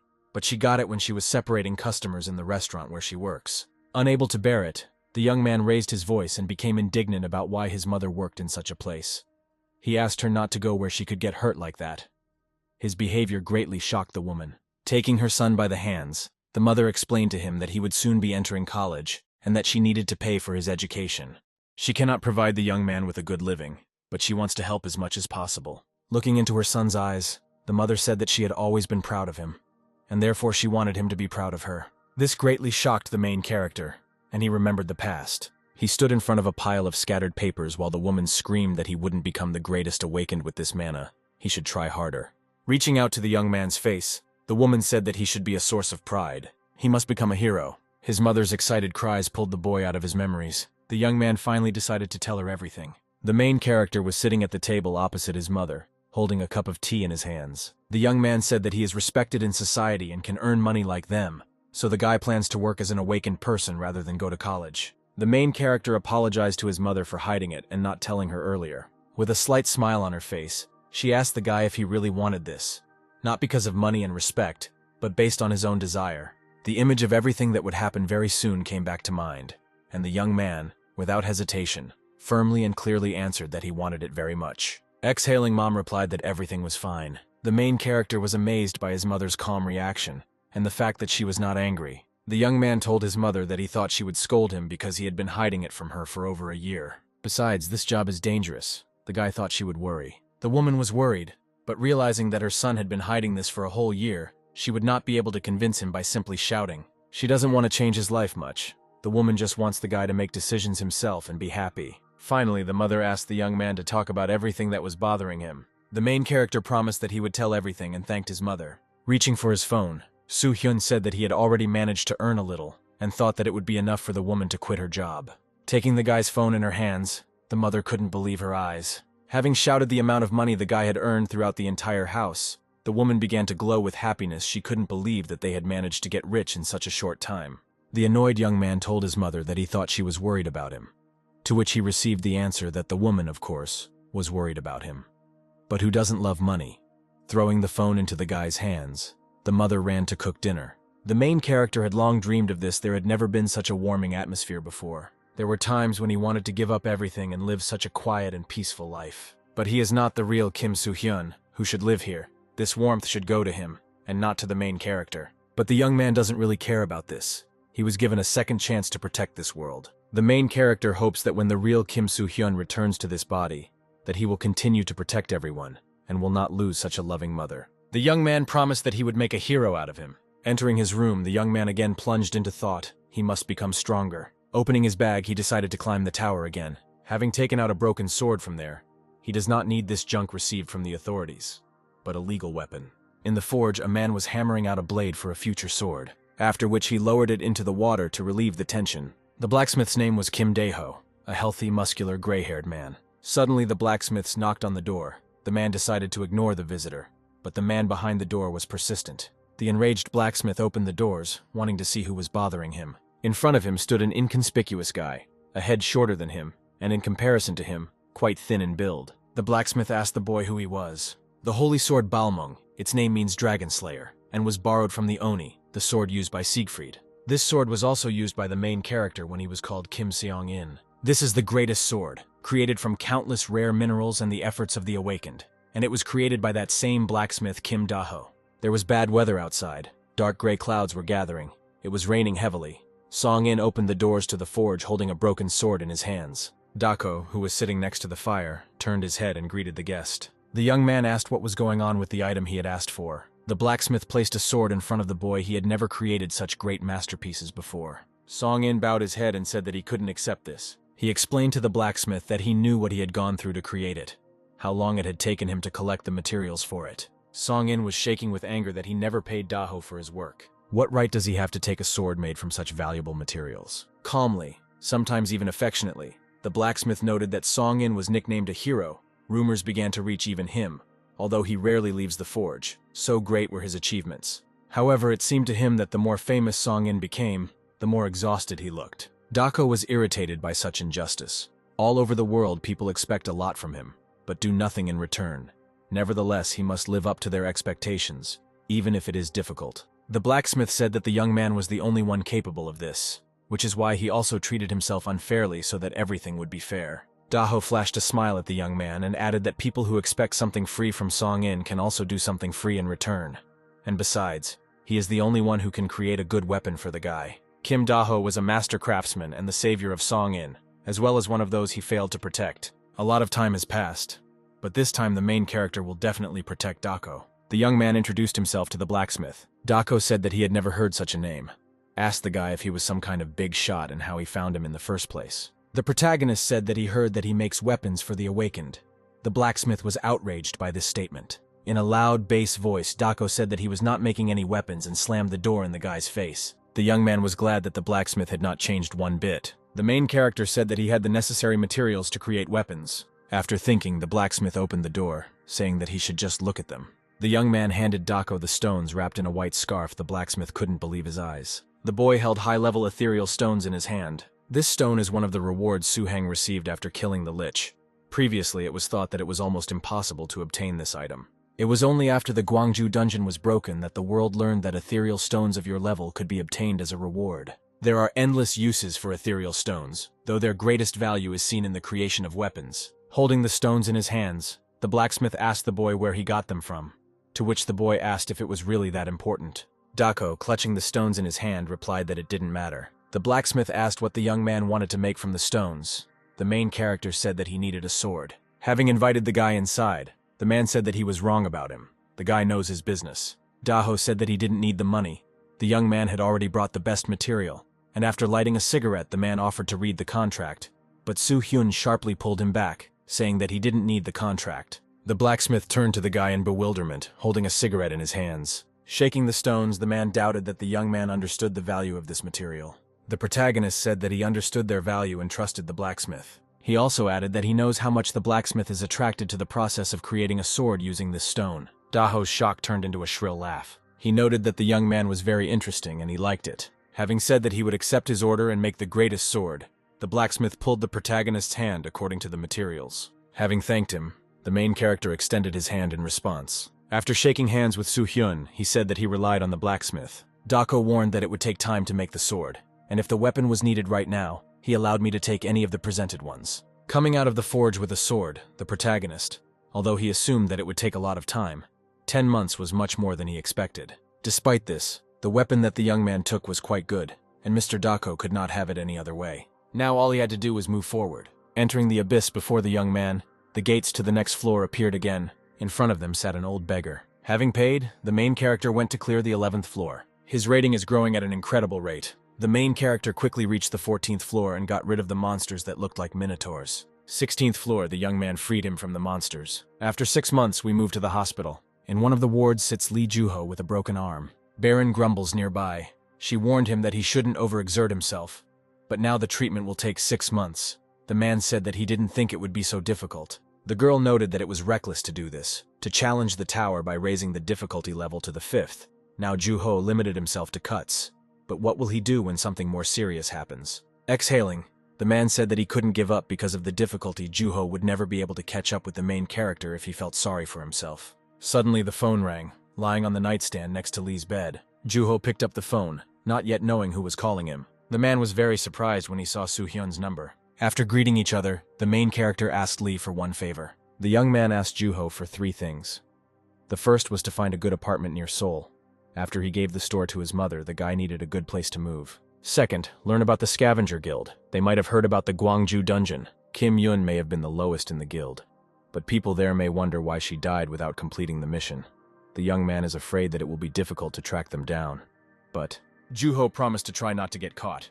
Lee asked not to worry and leave it all to him. And finally, on the 3rd, December 24th, a huge outbreak will occur in Anyang. There will be at least 10,000 victims. This is the greatest tragedy in history. Juho was confused as to how the boy could have known about this. Soo-hyun said that he couldn't tell everything yet. Realizing that he was asking for too much, he gave Lee the choice. The young man told all this to Juho because he was the only one who could believe him. The man promised to do his best. Then I leave it to you. With these words, the main character said goodbye to Juho. Last request for help in the coming tragedy in the Green Dungeon of Anyang. Less than 6 months left until Christmas. Urgently need to become stronger. The young man, having received a weapon from the blacksmith Daeho, will be able to clear the 20th floor, and then he will be ready to face the outbreak. But before that, you need to perfectly clear the 19th floor. Entering the 19th floor, the main character found himself in a place that looked like a desert, with sand and the skeleton of some animal all around. The young man carried into the rat's den. The rats gnawed the last remnants of meat from the bones of the dead animal. They greedily bit into it in the hope of grabbing the best piece for themselves. The main character was flying straight towards a meeting with little monsters. Noticing the guy, the rats looked like saber-toothed tigers with their front fangs. When the young man landed on the ground, the rats completely tore themselves away from those pieces and looked greedily at the new prey.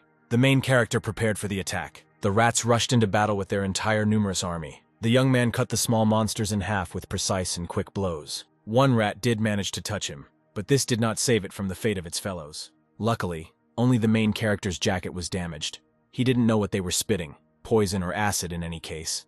Nothing good would come from their bite. The rats went on the attack again. Using the Divine Flame skill, I got rid of almost all the monsters. Climbing onto one of the bones of a long-killed animal, the young man looked down individually. These creatures were not a threat, but there were too many of them. But if the protagonist continues to use flame, he will waste mana, and he does not know what awaits him next. If only it were possible to get rid of all these rats at once, the boy thought. But his thoughts were interrupted by the surviving monsters, who were already climbing up the skeleton towards him. "They don't give me time to think," said the main character, dodging the rats. While descending down one of the bones, simultaneously destroying the newly arrived monsters, the young man noticed something. The cracks in the ground. Soo-hyun guessed that there might be empty space underneath these cracks. The protagonist's sword was engulfed in blue flames. He swung and threw the sword straight into the crack. The young man realized that to get rid of the monsters, he simply needed to remove the ground they walked on. The main character flew into the pommel of the sword with his foot. As a result, a hole formed in place of a small crack. The young man found himself several hundred meters underground. Looking around, Soo-hyun came to the conclusion that the real test was just beginning. On the floor, he noticed one of those rats. One of them still survived, but that's why it's so precious. Unable to withstand the guy's gaze, the rat rushed away, but suddenly stepped on one of the moving panels. As a result, the trap was activated and sharp stakes pierced the rat's body. Suddenly, the torches began to light. They began to light up one by one throughout the stone room, and the ground began to shake underfoot. Turning around, the main character saw something terrible in front of him that could plunge him into shock and horror. He knew that it was not just a bunch of rats, but a gigantic snake with glowing blue eyes, horns, and a hood. The snake immediately rushed to attack, swinging its tail. The main character managed to dodge her blow. He dodged and struck back. The young man was surprised that even Daho's sword didn't work. he has strong physical resistance. Using magic, he sent flames straight into the monster's mouth. But such a trick was useless against this snake. This meant that this creature also had magical resistance.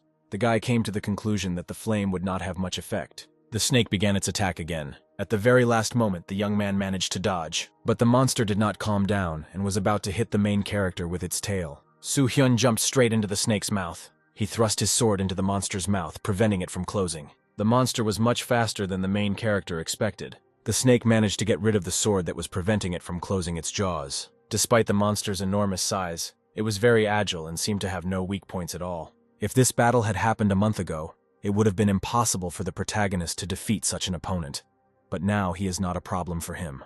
Rising from his knees, the young man was ready to grapple with the monster again. The snake attacked the main character again, but he managed to dodge. The young man had half as much mana left as he usually had after a battle. Soo-hyun made a decision. Before using up his remaining mana, he should neutralize the monster. Noticing the vines on the walls, he grabbed them and began to twist the monster in them. No matter how high the magic level is, the protagonist thought, it will hurt a little if I hit here. The young man used divine flame to hit the snake in the head, causing it great pain. Due to the strong impact, the monster lost its balance and crashed into the wall. Not wanting to let go of the main character, the snake continued its advance. Soo-hang took the sword engulfed in flames, jumped towards the monster and ripped open its belly. A piercing roar from the monster was heard. Dodging the monster's massive body, the protagonist fell to the ground. The snake, angry at the young man, wanted to deal the decisive blow, but then his body got entangled in the vines and hung over the guy. Physical, magical resistance, and also the ability to regenerate, said the main character.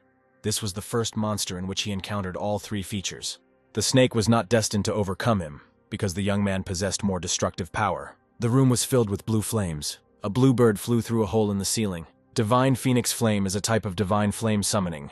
The protagonist obtained this skill on the 18th floor when the level of the flame itself increased. Not the easiest skill, but it allows you to summon a beast that you can command and control. The downside is that it consumes more mana than expected, but the results are worth it. The young man gave the order to the bird. The destructive power of the phoenix is 10 times stronger than the divine flame itself. The phoenix flew at full speed into the snake's body and pierced it right through. The monster was defeated. The bird returned to Soo-hyun. The floor was cleared. The difficulty of the tower's tests increases every 10 floors, and most likely the main character will have a hard time on the 20th floor. Over the past 6 months, he has done everything possible to prepare for this. Now there's only one thing left. The finished sword was already lying in the forge, waiting for its owner. On the 2nd floor, everyone was once again discussing Soo-hyun's achievements. He still needed to break 9 records for clearing in half a year. The young man ignores all attempts by the guilds to contact him. Joo-ho was sitting in a cafe when he noticed a red car pull up. Seeing him, he looked up from his papers. The main character got out of the car, drawing the gaze of strangers to his iron horse. Joo-ho ran out of the establishment to meet the guy. The young man apologized for being late. The man asked the guy if he liked the car he had given him. Soo-hyun said that the car was too fancy.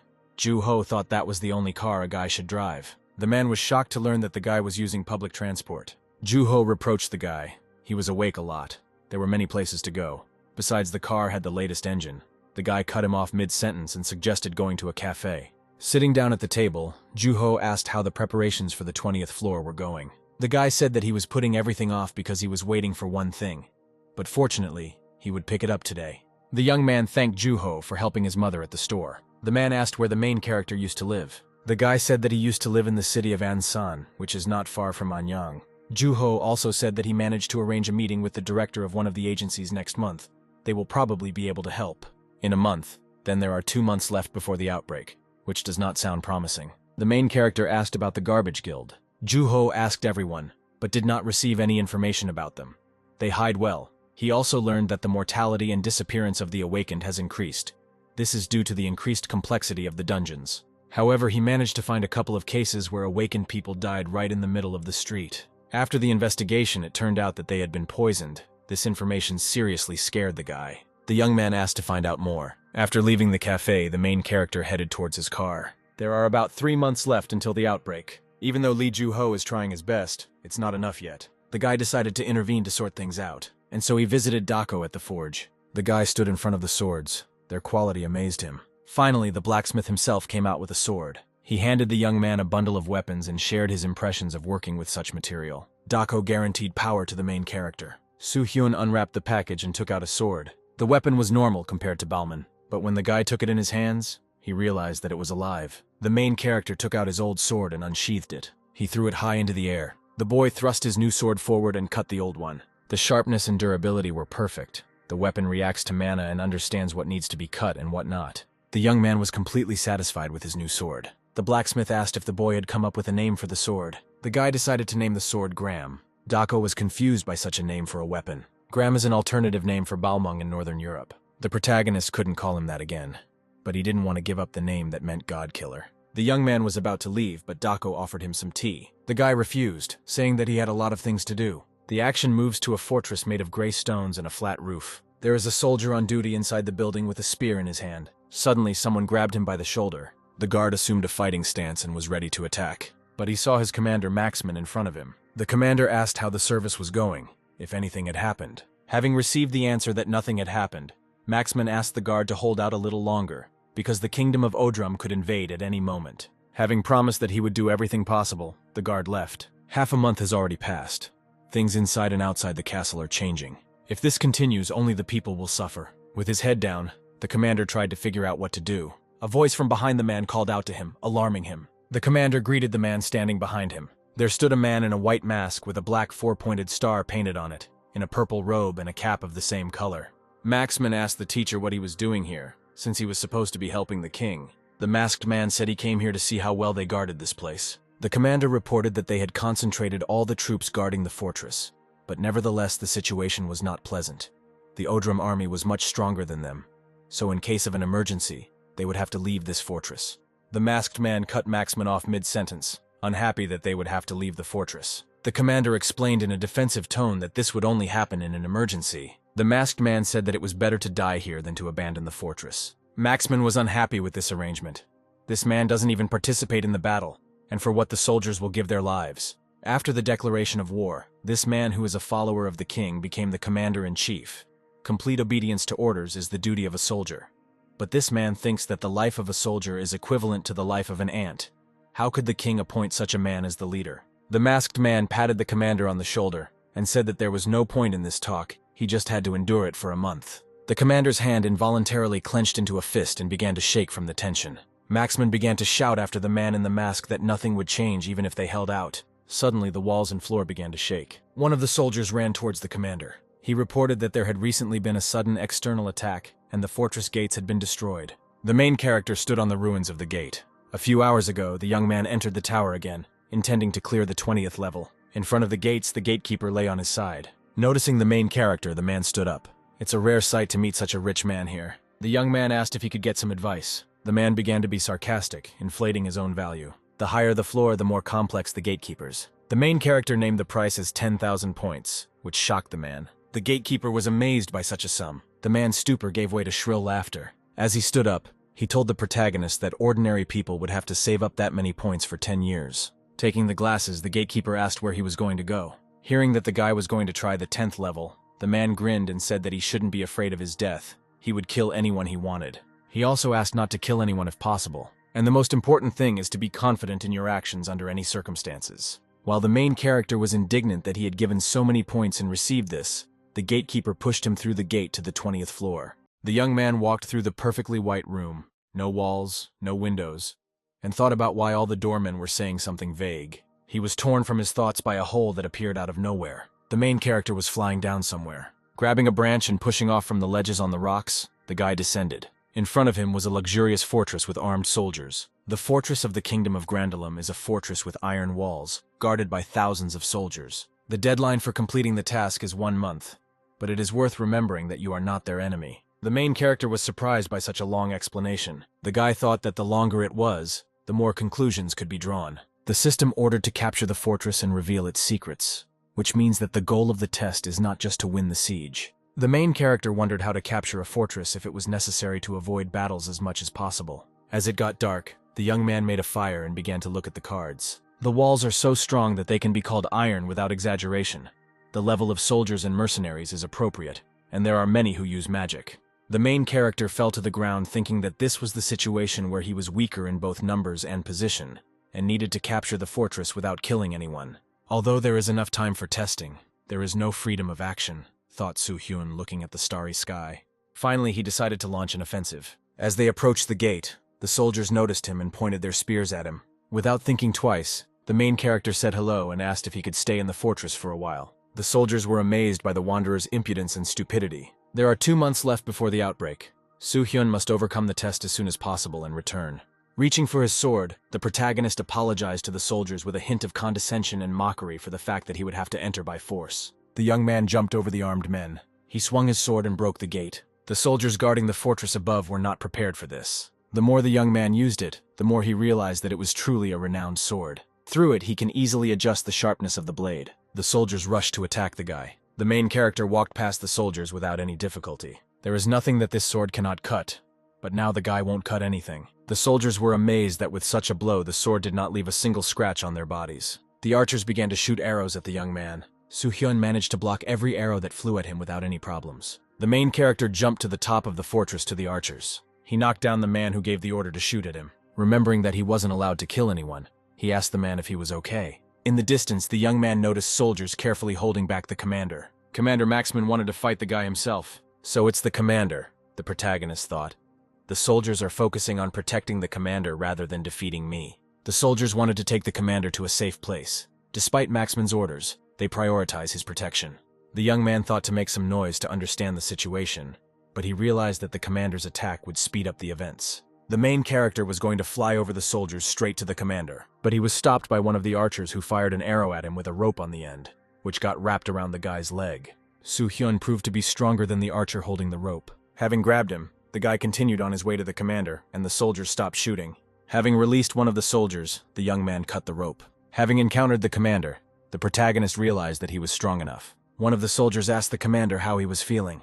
Maxman gave the order to focus on the situation outside the fortress walls, and he would take care of the guy. The commander said that he did not consider the main character to be a spy for the Odrum Kingdom, but an ordinary foreigner acting of his own free will. Soo-hyun was amazed by the man's abilities. They correspond to the A rank of an awakened being. The soldiers believed in their commander. It was he who led them to victory in the war with the Kingdom of Odrum 20 years ago. The main character had the feeling that the soldiers had great faith in him. But no one knows that this faith is nothing more than shackles on this man's feet. The young man apologized to the commander for having to open the gate without permission.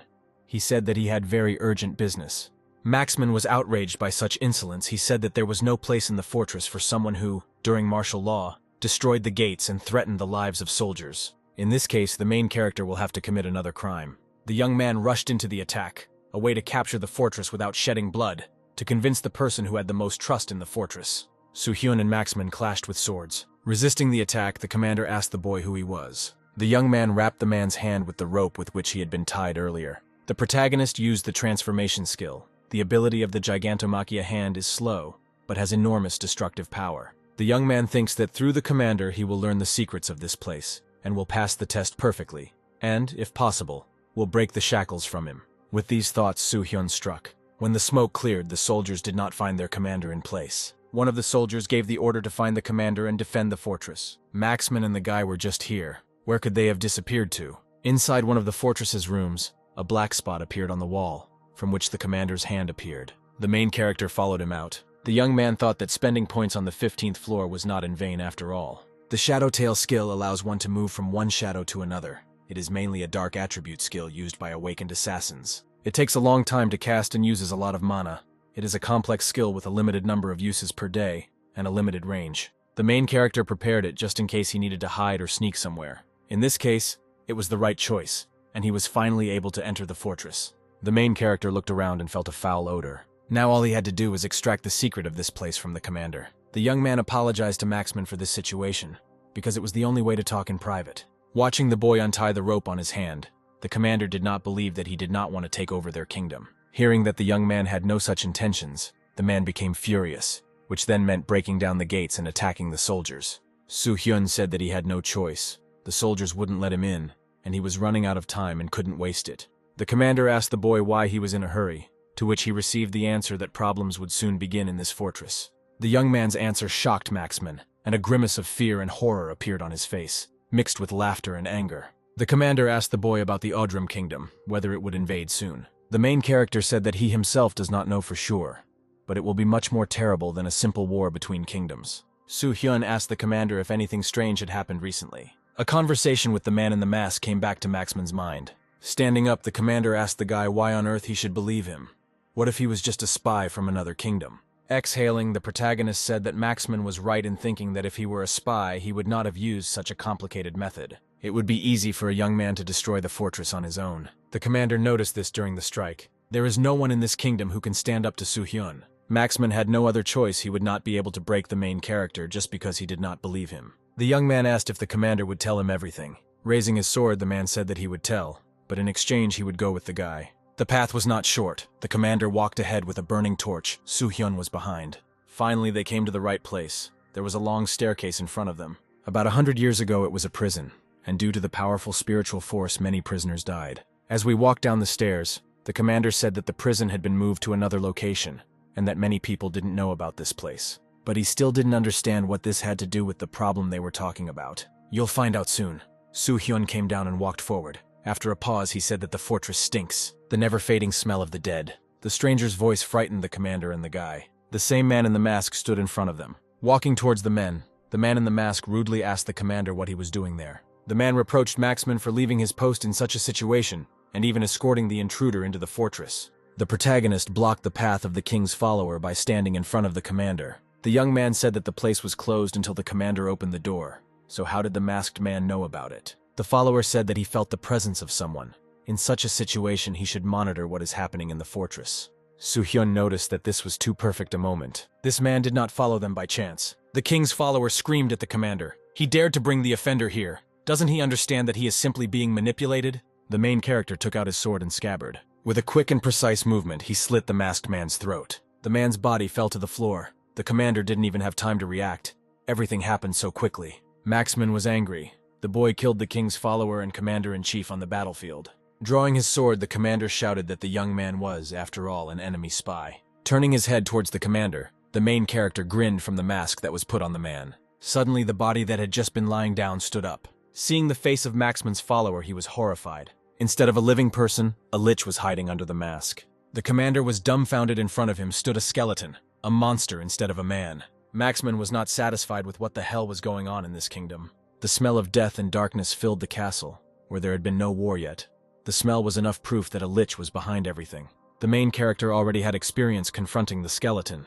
This time he managed to reveal its essence faster. However, unlike the previous one, this monster is a real lich. It is different from the unfinished one from Gwangju. The skeleton asked the main character where he came from. Taking a stance with a sword, the young man replied that perhaps he came from a world unknown to him. However, the lich didn't care where he was from. The plans changed anyway. Not wanting to stand on ceremony with them, the skeleton went on the attack. Black and purple lightning rushed towards the heroes. The young man was able to repel the attack with his sword, which shocked not only the commander, but also the lich himself. The weapon's resistance to magic is much better than the protagonist expected. It didn't break like last time, but the sword can't solve all the problems. The lich is a monster with dark abilities. The attack won't work properly unless it's a critical hit. Commander Maxman is strong in his own way, but it will be difficult for Soo-hyun to team up with someone who doesn't have the sacred attributes skills. In that case, he decided to use the divine flame to suppress the monster. The skeleton managed to dodge the young man's attack. The monster released its deadly spirit again. The protagonist responded by releasing flames. Their abilities combined and destroyed each other.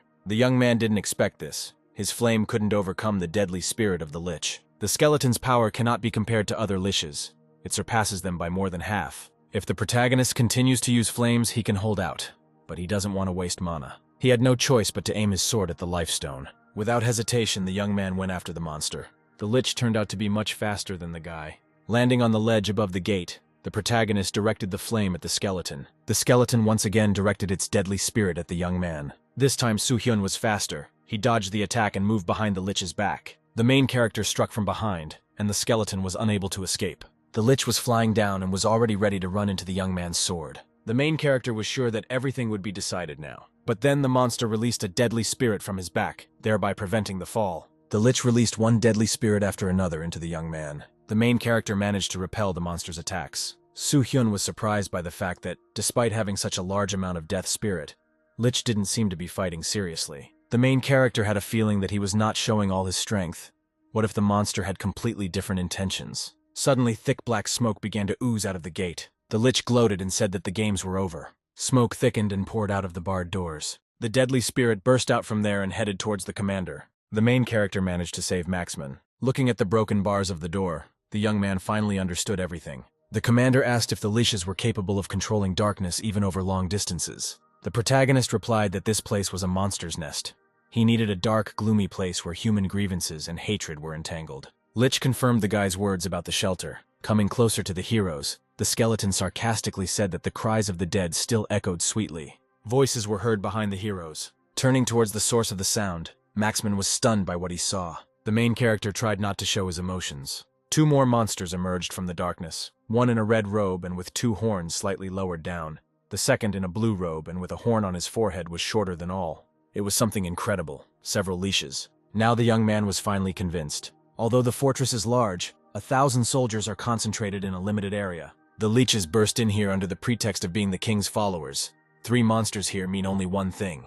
The two-horned lich suggested not to waste time and just get rid of the heroes.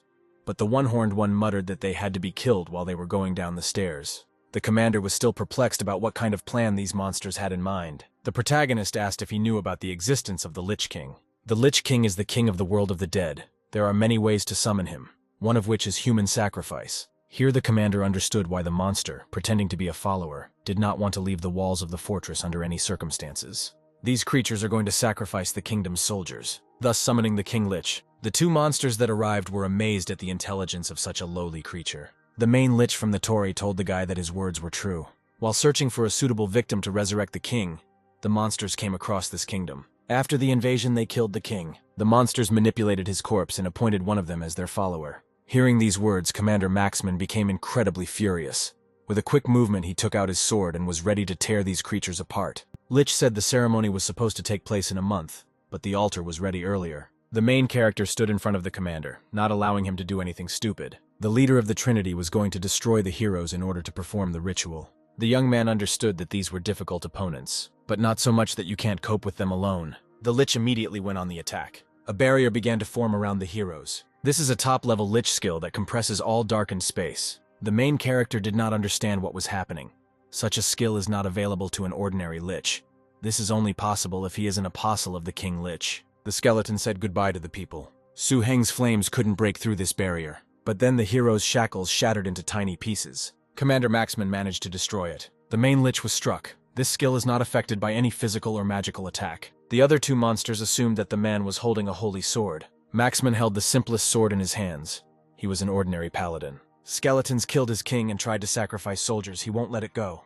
The commander squeezed the sword tighter in his hands and shouted that he would never forgive them for this. The commander rushed at the monsters, wanting to put an end to everything. A Lich in a red robe decided to enter into battle with Maxman. He wanted to crush the pathetic little man and continue with his plan. The chief ordered the smallest of the monsters to summon the dead and surround the fortress. The commander chased after the Lich in the blue robe, but was stopped by the monster in red. The two-horn released a deadly spirit into Maxman. The protagonist summoned a phoenix, which helped save the commander. Then the bird switched to the monster itself, which was difficult for him to deal with. Noticing the one-horned one, the phoenix chased after him. As he ran away, the monster screamed piercingly that he had done nothing wrong. The commander asked the main character who he was. His voice sounded devastated and doomed. The news of the king's death and the fact that the soldiers were about to die undermined him. But despite this, he should not give in to anger. Even though he is the commander of this battlefield, he should trust the main character and just follow him. The young man extended his hand to the commander. Su-hyun was calm and determined to win. The main character, watching the fight between the two-horned and the phoenix, asked if the commander was ready. He was confused. Was he doing the right thing? Could he leave the guy and go away? Maxman was indebted to him. The young man did not have time for this. The commander had to make a decision: the fortress or the lives of the soldiers. Which of these is more important for Maxman? Gritting his teeth, the commander rushed away from the main character. The young man understood exactly what the gatekeeper was talking about. An image of a man who told me to always be confident in my actions came to mind. The main character must get rid of the monsters, and the commander is left to protect the soldiers. The young man swung his sword. He rushed past the main lich. Before he could understand what had happened, he turned to the guy. In a contemptuous tone, the monster asked the main character what he was doing. The young man sheathed his sword. At that very moment, the walls of the fortress began to collapse. The leeches darted from side to side, trying to avoid being caught in the rubble. The fortress collapsed. Neon purple sparks began to emerge from under the rubble. Having emerged, the main lich ordered in a loud, low, and bass voice to summon the dead. Otherwise, the one-horned one would die faster than the boy. Fearing the boss's wrath, the skeleton promised to carry out the order. The second chief lich ordered to check the altar. The ceremony will not take place if it is damaged. The phoenix did not calm down and continued to attack the two-horned one. The two-horned one managed to dodge. But he couldn't hide from the main character. With a clear and quick movement, the young man killed one of the liches. Seeing this, the leader of the Trinity became furious. His fangs and roca increased in size, and his eyes lit up. The main character was able to repel his attack. The lich chained the guy in a cube. By calling on the phoenix, the young man was able to escape. The lich asked him to stop trying to defeat them. The divine bird absorbed too much mana. The skeleton promised to kill the guy painlessly if he surrendered. Su-hyun agreed with the monster's words about mana, but who said that without mana he would be powerless. Such self-confidence and impudence amazed the lich. Before this battle, the commander asked if he could help the young man in any way. Maxman has already done enough for him. After using the ability to change, gaining the attack power of the sacred attribute, the hero began everything in earnest. The soldiers, having left after the destruction of the fortress, began to help their wounded comrades, and did not forget to monitor the movement of the enemies. Standing before the soldiers, the one-horned man thought that the leader always grumbles, but it is still worth doing what he said. Releasing red threads from his fingers, the lich ordered the dead to wake up. At that very moment, the skeletons rose up. The soldiers decided to attack the monster that summoned the dead. Sergeant Luke was called out by his commander. Maxman walked confidently towards one of the leeches. The commander reported to the sergeant that he had evacuated all the nearby knights, so there should be no casualties. But still, this is not the most important thing. Maxman asked if the restoration of the gate was complete. The commander ordered to block the gates by all possible means. The fortress must be preserved, and he himself will deal with the monster. The sergeant said that he and the rest of the soldiers would cover him, and the advance squad would deal with the dead. Luke couldn't let the commander fight alone. Maxman ordered the soldiers to stand on the defensive and follow him. The commander didn't have to fight the monster with all his might. His duty was to protect the soldiers. The young man will take care of the rest. The main character fought a fierce battle with the lich. The monster managed to dodge one of the attacks, but the next one didn't pass him by. The lich fell to the ground. He did not understand how this could be possible. For almost 100 years, he became more and more powerful, and now he has become the strongest among the apostles. Could such a pathetic man really defeat him? The crystal of life was cut in half, but it didn't disappear after being cut. It really wasn't an ordinary lich. The main character told the monster not to crucify himself in vain. Their plan completely failed. Choking with anger, the lich said that the guy's work was in vain, because they weren't the only ones with such a plan. Thousands of apostles are working to resurrect the king. He is not destined to defeat them. Coming closer to the lich, the main character said that this is why he says that everything is in vain. The Lich King will die at my hands in any case, the young man promised. After which he plunged the sword into the monster's head. It was true. In the future, the Lich King would invade the world because of outbreaking and would fall at his hands. In the Gwangju dungeon, and here seeing how the Lich continues to mention the king. Seeing all this, the main character thought that the resurrection would happen earlier. But first, the young man needs to deal with the last Lich, and then think about what's next. The monster dodged all of the commander's attacks. Maxman had a hard time resisting the one-horned one. The monster took advantage of his weakness in aerial combat. In any case, the commander was not tasked with shooting it down. He had to be careful and not let the monster get close to the soldiers. The last Lich learned of the death of his friend. Maxman was glad that the guy dealt with that monster. Lich literally went crazy upon learning of his comrade's death. Using his spiritual power, he cut off the soldiers' air supply. The commander could withstand this, but it will be hard for ordinary soldiers if things continue like this. Suddenly, the main character appeared and punched the monster. The blow was so strong that the one-horned creature flew back several meters and pierced one of the fortress walls with its body.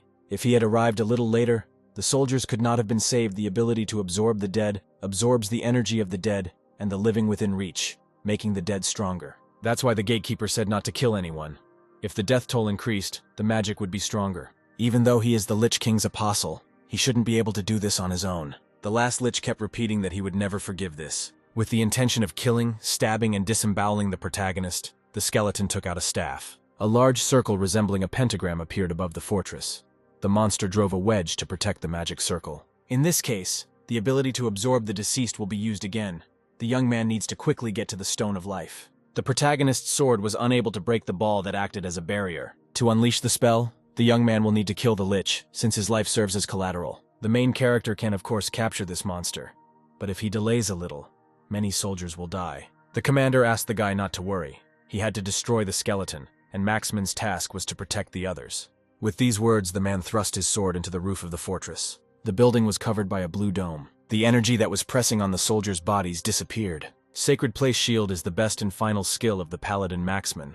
It increases the spirit of all allies and destroys darkness, but in return it takes away his life energy. But even if this is the commander's last breath, he will definitely protect the soldiers. The protagonist pushed off the ball of the protecting Lich and rose up. Everyone continues to desperately fight the dead, risking their lives. The Lich wanted to attack the young man from behind, but he managed to cover himself with his sword. The monster screamed hysterically that his friends were killed because of the little people. It was stupid to attack him. Knowing that you would soon die, he screamed that thousands of people needed to be sacrificed. The main character touched him where it hurt, saying that even someone like him needs friends. The people they killed also had friends. Each of them was someone's friend or family. The guy asked the Lich a rhetorical question. Did he understand what it was like to lose those who are dear to you? He asked to keep this feeling. Sent the monster to the underworld to his dead friends. The staff fell from the Lich's hands and the phoenix intercepted and destroyed it. The dead began to disappear. Everything ended. The exhausted commander was picked up by the main character. The young man told Maxman that he had done a good job. Leaning his back against the fence, the commander said that before he got drunk with victory, he should rest a little. The guy plopped down next to him. He also needed rest. The building with large panoramic windows was the agency for managing the awakened. The agency's director, Song Kyung-tae, was outraged by the tale that in 3 months an underground dungeon would appear in the city of Anyang and immediately cause outbreaking. But he was amazed that Mr. Juho wanted him to believe this nonsense. Ken-tae didn't believe that people could predict such things. Even if the dungeon does appear, a month must pass from the moment it appears to trigger outbreaking. Juho reproached the director, because the process of the appearance of dungeons had gone beyond the limits before. In any case, this should not be overlooked. Otherwise, 600,000 people will die. Ken-tae objected, because if nothing happens, instead of 600,000, 60 million will be subjected to fear. Their argument was interrupted by Kim Dewey, an A-rank awakened. Adjusting his glasses, the man noted that such cases had never happened, but Juho's argument was also correct. Lee was angered that Dewey questioned the veracity of the information. The man in glasses asked who the source of the information was. Hearing the name of the main character, Dewey and Ken-tae were surprised. Dewey said that he knew that there was this guy in the Gwangju dungeon, but he was a C rank. Juho asked the director if he had changed his mind. Ken-tae didn't want to change anything. The identity of the mysterious Soo-hyun was not confirmed. He had no reason to trust him. Ken-tae doubted that even if he evacuated everyone, if something happened, as the director he would have to bear responsibility for it. On the other hand, the dungeon is a kind of natural disaster, so if a small number of citizens die, nothing will happen to him. Juho was furious. The director was going to pretend that he didn't know about it, just because he was afraid to take responsibility. Not wanting to listen to anything else, Ken-tae finally said that there was no conversation today. The test of the 20th floor was passed. The main character earned 100,000 points. Physical strength was increased by 1, agility, and endurance by 2. Indeed, 3 apostle-class leashes were difficult. The magic coefficient was 70, the 7th level of magical power. Physical strength and endurance 72, agility and reflexes 80. The tower showed all the people from whom the main character can get help. He is not used to help. The guy always did everything alone. Looking at the friendly work of the soldiers in restoring the fortress, under the clear leadership of the commander, he thought that this time he was not alone. Maxman ordered the soldiers to spend more time repairing the walls. The battle with the kingdom of Odrum is not over yet. The young man called out to the commander. The man said that he was looking for the boy. He wanted to thank him in front of everyone for the work he had done. The guy left for this very reason. He feels awkward when he is praised. The commander said that the same thing happened to him, the war hero Maxman. After the war, people call him that. He finds this title unpleasant. The more time passed, the harder it became for him to bear this burden. He began to feel how it weighed on him, being a hero. The young man wondered if the commander felt the same pressure as he had in the past. However, thanks to the guy, Maxman's mind returned to normal. The commander said that there was a lot of work to do in the kingdom, so he was going to start everything from here right now. The main character decided to leave. His business here is finished. The rest is up to Maxman. Despite the fact that the guy was embarrassed to receive praise, Maxman thanked the hero for saving the fortress, the soldiers, and himself. Finally, she wished the main character a happy journey, and at the end of the test, the guy received a new skill, the immortal hero. Barun, while working out in the gym, asked Juho to pick up the phone. His old-fashioned ringtone was irritating her. Who could call him in the middle of the night? Running out of the hall, Juho said that he was waiting for Soo-hyun's call. He was horrified to learn that the boy had ended up in the hospital. Since the young man was awake, everything would heal quickly. He asked to simply apply the medicine to his hand and give him a painkiller. He didn't like the noise the doctors were making. Juho ran out from around the corner screaming. He was very worried about the guy. When he arrived at the park, the man did not calm down. He was very bothered by the young man's hand. In one day, the main character managed to clear the 20th floor. Seeing the rank, Juho realized that this time the guy was incredible. The man asked if he had any advice. Juho sat down next to the guy, who told him that he couldn't give advice. He himself didn't know that much. There is no need to worry about the young man. The man apologized for his failure. He conveyed to the main character that his identity was revealed. Soo-hyun said irritably that he had not counted on the director from the very beginning in his past life. He was under the management of the agency, or rather, the senior in the department. Joo-ho reported that although the negotiations were unsuccessful, he was able to obtain information from Kim Dooy. A green dungeon appeared in Gyeonggi-do-an-san, which they planned to storm. The main character realized that everything is slowly approaching. In his past life, he was also summoned there, which is why he was unable to prepare for the sudden outbreak. The director was an idiot. He was too busy shirking responsibility, so the delayed response played its role. The main character was very angry that Kin-tae only cared about himself. Joo-ho was amazed that the guy managed to so accurately predict the appearance of the dungeon. The young man thanked the man for his efforts, but now he would act alone. Joo-ho was surprised by the guy's decision, how he would act alone. The man was annoyed that the young man thought he had done everything he could. Joo-ho said that there will definitely be a case where he will be useful. There is no point in relying on the agency. After thinking about it, the guy decided to let the man in on his plan. 2 months later, a week before Christmas, a post appeared stating that on December 24th at 6 in the evening, there would be a terrorist attack in Anyang. The main terrorists would be the Domp Guild, a dark group of the most terrible killers. If you value your life, run.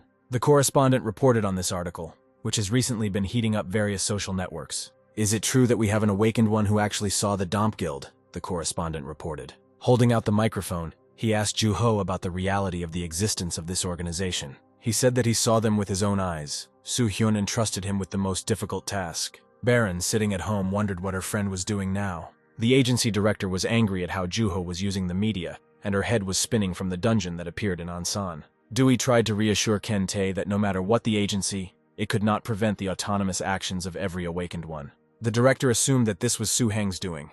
Dooy reported that a month ago he settled in the abyss. The man in glasses could not understand why he was making such a noise, what he was planning. The mustachioed man knocked on the door of the precious guest's shaft. He was indignant. The rent was delayed for a month. What was the guest doing there? The man was surprised. The door was open. He shouted that even if he was going to die, he still had to pay the rent. Entering the room, he found a guest. Some kind of monstrous energy was emanating from him. The man asked if he would stay here any longer. The guy said he was leaving and, raising a strong wind, disappeared. A bag of coins remained in his place. A month has passed since the protagonist entrusted the task to Joo-ho, and he himself went to the tower. He bought an excellent magical catalyst for 2 million points. Then, locking himself in a room and drinking it, he trained himself to tame the magical energy. The taste and smell were disgusting. Thanks to it, he was able to get such a super state. The final battle will take place tomorrow.